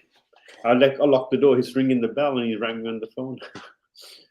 Okay, so I do get your point, but I think that also when you're constantly working, and I send you a side, and I tell you, okay, I'm going to be here's the side. I'm going to be calling you via Zoom in 10 minutes or 15 minutes. We're going to do this, okay?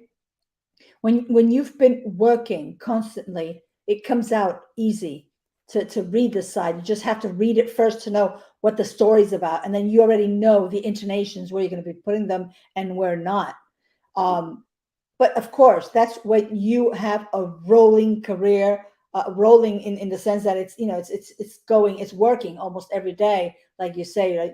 Either you're every day preparing for your next role because you already signed a contract or whatever, right? Or you're in a theater, or you have a couple of things going on, and you already know that this is going to be, this is going to be coming after you finish this one.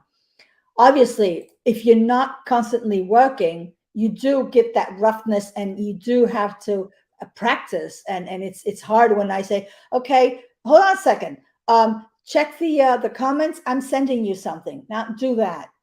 Obviously, I mean, you don't know what it's about unless I tell you, okay, this is a story about this dad that loses his son, and he's looking for him desperately, and this and that, and all of a sudden he sees that he's in this place or whatever. You already know more or less the story, and you already know that you are desperate, this and that. You already know what you're going to be putting into this.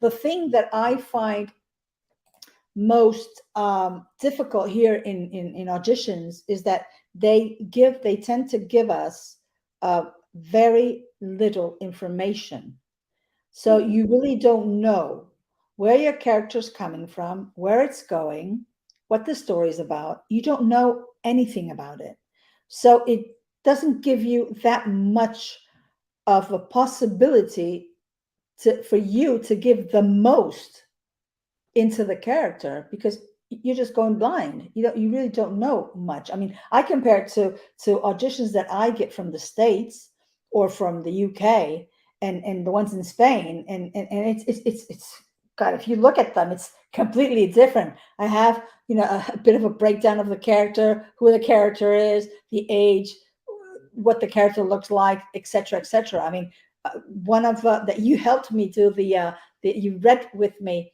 yeah. the character.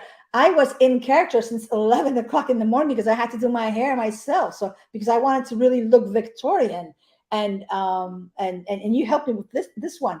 Well, they did explain how the character was and how Uh-huh. she looked, etc. So for me, it was important because it's not the same way that I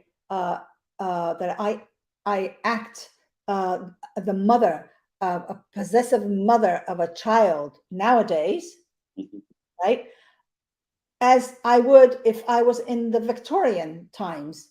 It's completely different. Mhm. Mhm. And so if you don't have that information, it makes it very difficult for us actors to be able to do a great audition. Yeah. That's something that should start to change here in Spain. Do you think that platforms such as Netflix, HBO, Amazon Prime, etc., are they here to get the cinemas out of the way, the cinema theaters, or do you think it's just a complement? I think it's. I mean, it's like the old thing about when the video age came out. Hmm. Many cinemas got shut down. So there was one cinema that was. There was quite a few cinemas in Wolverhampton. One stayed and is still working today. They did a kind of a special offer, £1 film, and Wow. everybody thought, why sit at home in a video? We could watch the big screen. So there was like people queued all the way around the block to watch the film, no? And then the film studios reworked the whole thing, and then they had the multi screens, and they brought in Dolby surround sound, and all these different methods to bring people back into the cinema. Yeah. So great. Now we have these platforms at home. Everyone's paying more, but some of the platforms are taking up publicity now. They need commercials because Hmm. making money. So what's going to happen? People will, start going back to the cinemas again. I prefer the big screen, but I always prefer the original language. I don't like dubbed. Yeah. Even if it's in French, I don't speak French, but I would go as long as it's subtitle, I can read more or less. But I couldn't watch a film that's been dubbed.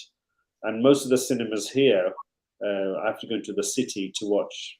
If I want to watch in the original language, but most of them here are dubbed films, and I don't particularly like that. What I like about platforms nowadays is that a lot of the films that are in the platforms, obviously it's dubbed. You can choose the language to hear the film. But for instance, yesterday we saw a film which was a Moroccan film shot in the Netherlands, but they are Moroccan immigrants who live in the Netherlands. And part of the film they speak in Dutch, and other parts they speak in Moroccan Arabic and Darija. So the cool part was that when they were speaking in Dutch, it was obviously dubbed in the language that you chose, right? But when they were speaking in Darija, it was subtitled. And that's one of the things that I think that HBO and Netflix have agreed upon, that films should be if they are shot in various languages, that the main language, which is set to be the production company or whatever, that is going to be dubbed, but the other languages will be subtitled. They will not be dubbed. So in order to maintain the originality and the ethnicity of the language, which I find it great, and that's how it should be. For instance, that's what we did in La Unidad. I speak Spanish with an Arab accent, but then when I'm talking to my grandchildren, I speak in Darija with them, and it's subtitled in Spanish. So I think that's very important. And yeah. Okay. What advice, if any, would you like to give to those who want to start in this beautiful but uncertain industry? Okay. I like the word you say, uncertain, because it is very, very unstable. Very much. Okay. I've been fortunate in the sense that I have my other job as a teacher. So, I can combine it. I'm freelance teacher, and I'm an actor. So anytime acting comes, I take up that. I put that on stop, but that's bringing in the money as well. So I can live off that. So if you don't have that, unless you have rich parents and, you want to go for that, always seek, find that whatever you have here is what you got to find. And if that's what you want, you got to go for it. If you're just doing it, oh yeah, I want to be famous. Well, you want to be famous, then do the things you need to be famous. Go and sign up in a school, work hard, work every day. Go to auditions, find yourself an agent who has a good network of casting directors, and then maybe you start getting roles in films, and then maybe you become famous. But it's not just about becoming famous. It's if you like working in that. And working professionally, I'm not talking, I like doing theatre. I'm going to do it, on Sunday afternoon with a few friends, yeah. But professionally, that gives me, I'm now talking professional. I don't do anything for free. Yeah. And I also have a minimum wage. Well, I will not do anything less than that because I have created my level. With the cachet here, I don't know, what's the word in English? Cachet, cliché, no? Cachet. I don't know how you say it in English, but it's your level. You have a different level, okay? So it's like I would never do an extra. I've done extra for the first time, and it's finished. I'm out of one box into another box, and then even very walk-on roles, where you're speaking roles. It's got to be a character, and then when you get on the credits, your name's on the credits, not just some mix somewhere. So anybody who wants to start out is first of all be sure that this is what they want to do, and then just keep going. You need perseverance. And you'll find that when there are times you are shooting, and you could be 12 hours sitting in a caravan, and because they never finished the previous scene, and then eventually you've just been sitting there watching on your YouTube a film or playing jigsaw puzzles or whatever. 12, and it's a long wait. You know, you can do a shoot, stop, play, then they have to move the cameras around, another hour and a half, come back.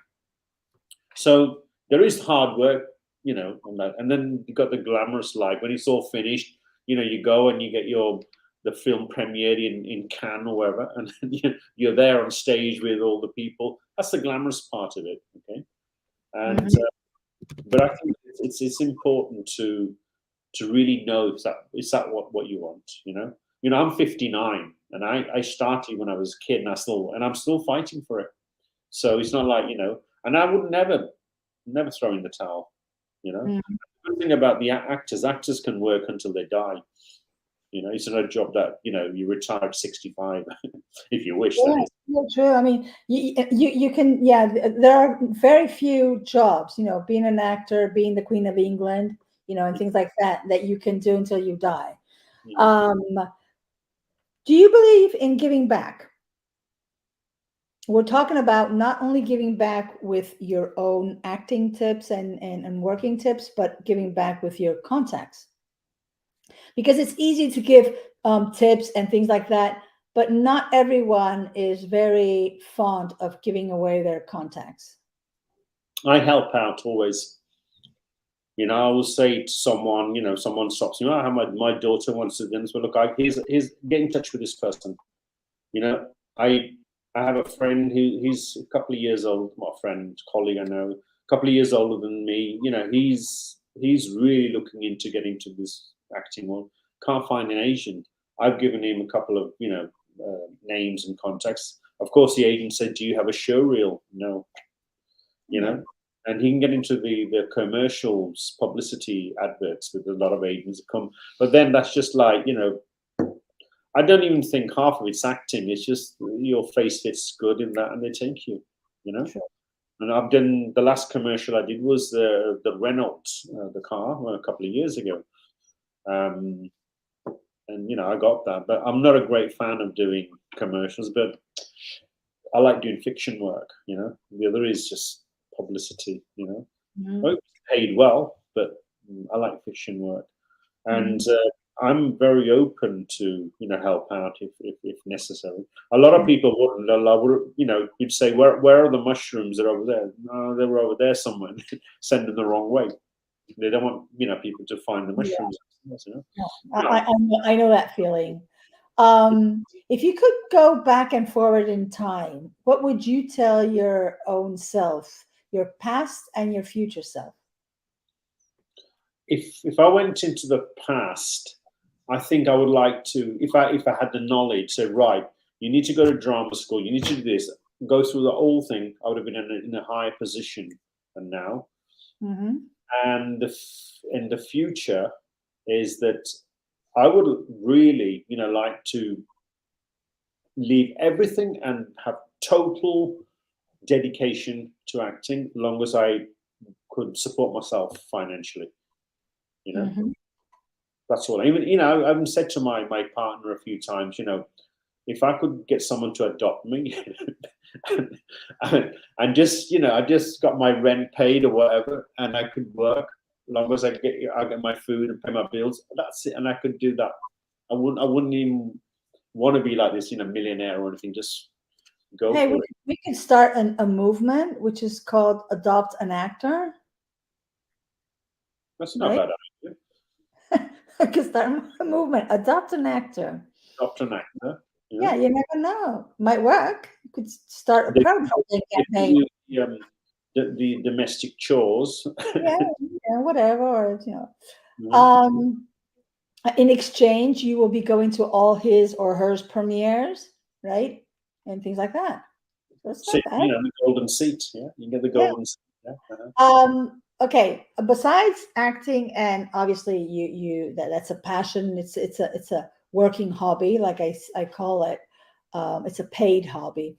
What other hobbies do you have?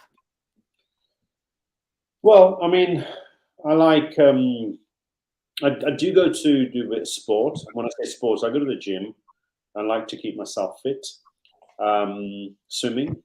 I live very close to the beach, so I do a lot of walking to the end of the promenade and the pier. Mhm. Pier. Gastronomy. I like trying out different foods. Um, I have this idea sometimes. I just go by myself to the center and I'll order a glass of wine. I'll take a book and sit there and I'll have a little something to pick while I could be there for 2 or 3 hours. I don't have like great hobbies. Photography is another thing I like. I like doing photography, Mhm. and the rest is just a normal, like everybody else does. Bit of sport, reading. I'd like to get into writing. I have ideas. I'd like to get into writing, but it's always, trying to combine things and finding the right time to do that. So yeah. Do you have any project that you can talk about? Well, I've just finished filming. I had a role in a film. Excuse me. Hmm. A role in a film which I did last Sunday. I can't disclose the information. Actually, I played a doctor, a surgeon, and he's Okay. to his students now. And then the other role was I played a film director in the film, which was 4-day shoot as well. Apart from that, I have an option agreement on a film to Okay. produce. Now that is, I can talk a little bit about that. It's a film that is a true story about Soviet women who fought in the Second World War in about 1943 or somewhere around Hmm. there. And I got the option for 4 years. We've asked for an extension of a year because the war. Nobody wants to glorify the Russian, although we've said that at that time there were Soviets. About 60% were Russians. The rest were Ukraine, Georgian, Kazakhstan, all these people from different places.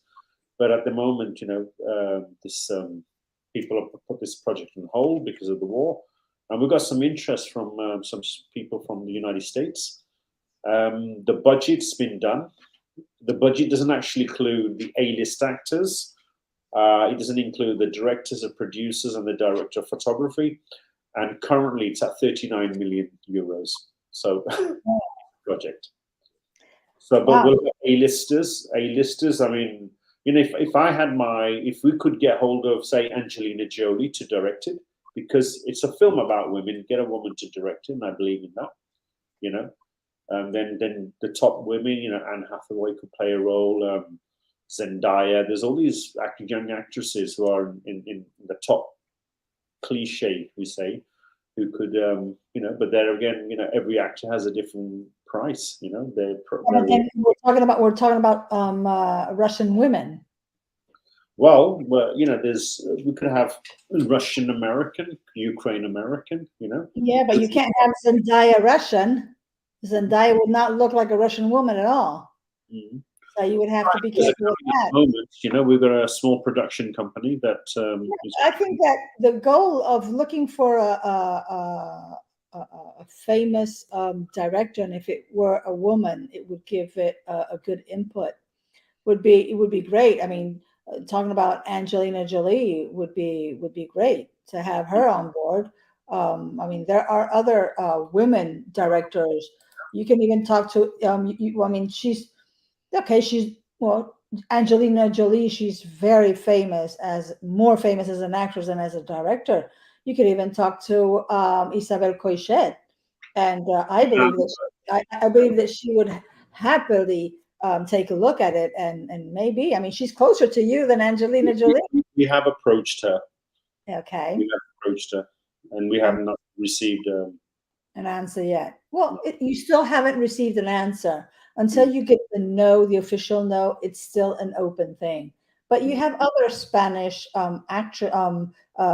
film directors, women film directors who are quite good ones and very good ones, I would say, or even European ones. Why go to the States when you can have them from Europe or even Spain? I mean, what most of it's going to be the choice of the people who put the money in. True. So if we get a studio coming in who put the money in, they will say, "Well, we want this actor, we want these actresses, or we want this director and this director of photography." You see? Oh, that's not that. I mean, when money is on board, that's not a problem.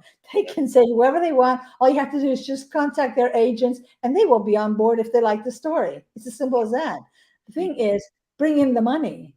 Exactly. Yeah. That's the hardest part. So, well, congratulations on this project. I hope you will be telling us a little bit more about this. I will do. w- What I do, I mean, I scout for work for authors who have self-published their story, talk to Okay. them, get a copy of the book, read through it. They own the copyright, and then by the option agreement, they give you those rights for 2 years or whatever. Filming. So that way, you're not tied with any publishing company. It's directly with the writer. So I scout around for that. If I find a good story and then find a producer, we can then convert the book into a script. I got a script writer. And from there, let's see if we can get it on the big screen. That's the idea. Yeah, that's cool. Well, maybe we'll have to talk a little bit about business. We will. Yes, we will. Anything else you would like to share with us? Well, yeah. I mean, I think that the acting world. It's something that you have to have inside. I think you need to be a bit sensitive to be an actor. You know, because the emotion is very finesse if you're sensitive than if you're not sensitive. And you have to have a huge empathy. Yeah. Okay. Not only as an actor towards the character, but as an actor, as a person towards everyone who is working in the team. Yes. And I find that a lot of people who I'm always kind of person who's always to myself, when I do my scene, I maybe sit down and read a book or have a coffee. Hello, haha. But you get the others are all with them. They're laughing and joking, and everyone wants to, be the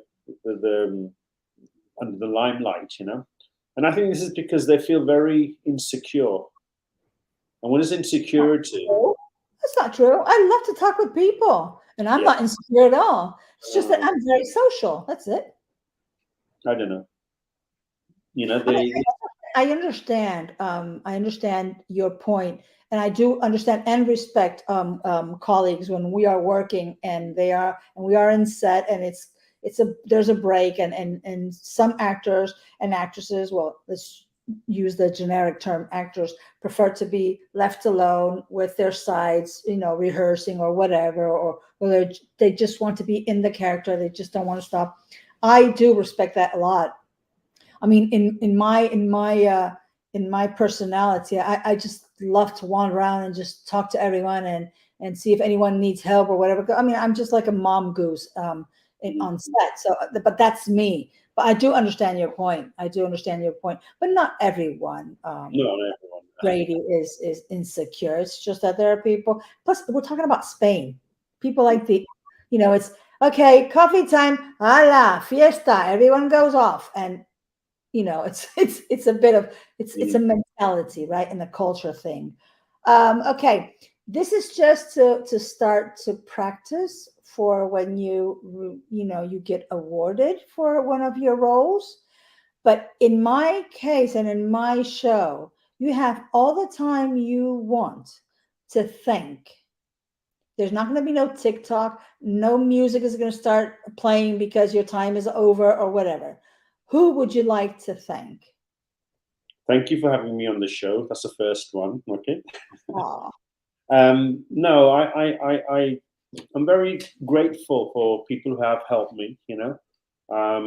You helped me getting a good agent. She's sending me a lot of fiction roles, and also the people who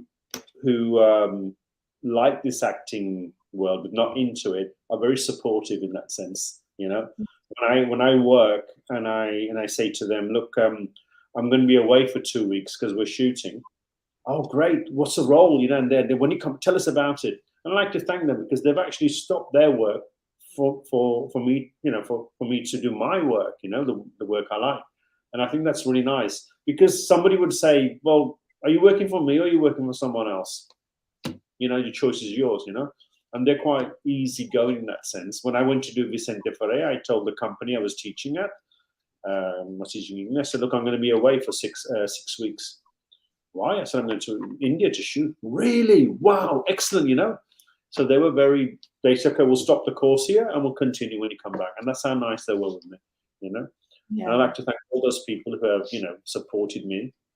My family, when I'm on Facebook, all my sisters and brothers and friends are always saying, oh, well done, and I get all that. Thank them as well, And once your face gets around, especially in this world, then more and more people get to know you, and you get direct calls from the company. Rather than going for an audition, they just say, right, we'll have that, because they've confided in you, and they've seen your work, and they say, the guy can do it. So, and if I couldn't do it, well, I couldn't do it, but they know I can, and that's it, So, yeah. And I will say, and I thank the universe, and I always will thank the universe, because the universe will give me that whatever I need. That's, the providence. I believe in that. And I believe that every moment I do is because the universe is always helping me. True. About the film that I saw yesterday, there was this really nice thing that I would love to really get a shout out, because I think it was really, really nice. Okay, it's the film I say, it's a Dutch film with Moroccan actors, and she's the only bachelor one, the daughter, and they want to marry her, and they, these set marriages, and meet this one, and she's just a writer. She loves to write kids stories and kids books, and well, she has a cousin who works for this company that they arrange the big events, and there's this huge music event, award events that is going to be held, and the cousin, she sells the idea, the normal idea, and the client is not very keen on that normal idea of how to hand out the awards. It's just more of everything. And this one, she says, well, there is an option B, really. And really, so she starts saying that, wouldn't it be nice, I mean, all these people that are award winners, they are there thanks to the fans. And these fans are either the neighbor who took care of him when he was a kid, or either the mother who put up with so many nights of going to pick him up at singing school or whatever, or the music teacher. These are the fans. These people should be the ones to hand the awards, not get famous people to hand awards to other famous people. And they arranged it that way. It was so beautiful just to see the guy, the awardee, who did not know who was going to hand him the award, and all of a sudden see his mom there and say, "That's my mom. It's my mom." And she's there, well, this is, for this and that, and or hey, that guy, he used to babysit me when I was a kid, because my mom had to work, and she was a young widow, and things like that, right? So that was very much more appreciated than just getting famous people pay them to come over and hand in awards. So I thought that was really nice, and I thought, well, see, that's englobing everyone, and especially these people had an important part in these famous awardees' career, which the career wouldn't have existed if these people weren't there. So it's it's a way to thank them, and I think it's very of course your public is, without your public, it's like when you were working on a series, and they have the producers have monitors, audience monitors, and when your show is on, and when different characters come on, they say how many people start switching over channels. So they will see the monitor and say, these characters don't work, we'll kill them off, and replace them, or change the storyline. Oh yeah, so absolutely. Is important, very important. Yeah, I mean, not only TV, film wise on theaters. You're no one. You can be the most talented person in the world, that if you have no one to see you, watch you, or hear you, you are no one. You are who you are, apart from your talent, which we could say, unfortunately, you can be very talented, but if we're going to talk numbers, I would say your talent would count a 40% and a 60% is spectator. Okay. If you don't have that 60%, you're no one, even if you have the best talent in the world. You are no one. It's just like when they say, oh no, anyone can sell the story. That's not true. The actor is important, but what is most important, firstly, is the story. Because you can have a shitty story that not even Anthony Hopkins is going to sell it. Yeah. And you can have a great story and a non-mediatric, a non-famous actor sell it and do millions of box office. Because the story is great. And you find an actor who can sell that story by telling it in the great way it's supposed to be told. It's easier that you do make a good box money for that in that situation than in the reverse. You know, a so-so story that is being told by Robert De Niro. Maybe the first 15 days will be great, but then it's just going to go. Yeah. Well, Brady, we have come to the end of this interview, and which I hope was not going to be the last one, because you're going to have to be telling us more. And well, I would like to thank you for being available and for sharing your afternoon and experience with all of us here at Cuéntamelo con un café. Pleasure. And oh yeah, pleasure is ours. And I would also like to thank you all for always being there supporting culture, because as I say, life without culture is quite boring.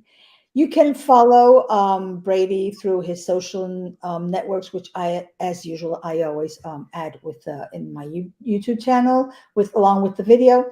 And well, we will be having one more guest next week. It will be on Monday. Okay, I'm going to give it out a little bit. It's a he, and he is a director of photography. He will be my last guest for this summer, because I'm going to be going to Berlin to shoot a feature film. So I will not be available until September. And I do not know when we will be having the next guest, but I am planning to do a little bit of changes in my vlog. So stay tuned for more news. You guys have a great week, great time. Stay safe and have a lovely life. Thank you all. Thanks, Brady. Thank you. Bye. Thank you. Thank you for watching. Thank you. Bye-bye. Bye-bye.